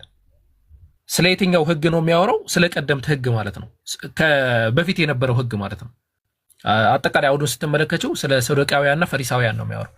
ከዛ ኢየሱስም እንዲህ አላል፣ ጌታ አምላክህን በፍጹም ልብህ፣ በፍጹም ነፍስህ፣ በፍጹም ሐሳብህ ውደድ። ስለ ብሉይቱ ህግ እያወራ ነው። ታላቂቱና ፊተኛይቱ ትእዛዝ ይህች ናት። የሚያሳዝነው ምን አለ? ሁለተኛይቱ ይህች ትመስላለች፣ እርሷም ባልንጀራህን ውደድ እንደ ነፍስህ ውደድ የምትለዋ ናት አለ። ከዛ ቀጥሎ ምን አለ? በእነዚህ በሁለቱ ትእዛዝ ህጉ ሁሉ ነቢያትም ተሰቅለዋል አለ። እሺ አትግደል የሚለው አለ ወይስ ተሰቅሏል? እሱም ህግ ሜሮን በሁለቱ ምክንያት ይላል። በሁለቱ ምክንያት ተጠቃለለ እኮ ፉልፊልድ ሆነ ማለት ነው። የሙሴ ተሰቅሏል የለም ፈጣሪን ስትወድና ባልንጀራህን እንደራስ አድርገህ ስትወድ ሁሉ ህግ በቃ በዚህ ተፈጸመ ማለት ነው። አትሰርቅም፣ ባልንጀራህን ስለማትሰርቅ ስለማትገል ማለት ነው። የለም በቃ አለቀ። ይበቃሻል ሜሮንዬ። የለም በቃ የለም የሚለውን ያልኩትም ይሄን ነው። አሁንም የለም ያመጣሽው ማለት ነው። እንደውም ተሰቅሏል ነው የሚለው። በእነዚህ በሁለቱ ህጎች ተሰቅሏል ነው የሚለው እኮ። በሁለቱ ህጎች የተሰቀለው ለምንድን ነው? በቃ ተፈጸማ። ቢካዝ እነዛ 10 ትእዛዛት ማለት ነው በሁለቱ እግዚአብሔርን ውደድ በሚለውና ባልንጀራህን እንደራስ አድርገህ ውደድ በሚለው ሪፕሌስ ተደረጉ። ስለዚህ ጋር ሰው አትሰርቅም፣ ባልንጀራህን እንደራስ አድርገህ ስትወድ አትገለውም፣ አትሰርቅም፣ ዝሙት ለምን አሁን እኔ ለምሳሌ እኔ ባልንጀራሽ አይደለሁም፣ ትሰርቂኛለሽ ነኝ፣ ምን ችግር አለ? እንዴት ነው ባልንጀራ ያልሆንኩት? አቡበከር እኔ ባልንጀራዬ ነህ በመጽሐፍ ቅዱስ መሰረት ይር ባልንጀራዬ እዲ ኧረ እባክሽ። አዎ ባልንጀራ ሲባል እኮ ጓደኛ ማለት ነው። በእንግሊዝኛው ዮር ብራዘር ይላል ሲስተር እኮ። እኔ ጓደኛሽ አይደለሁም። ምን ሆነሽ ነው? ሊሆን ይችላል ያለቀ። በቃ ይበቃሻል። እኔ ከአንቺ በላይ ስለምበቃ ይበቃሻልሽ። ችግር የለም። አይ እንዲገባችሁ ነው። እኔ ሳይገባችሁ አቡኪም ባልንጀራዬ ነህ አልሽው። አቡኪ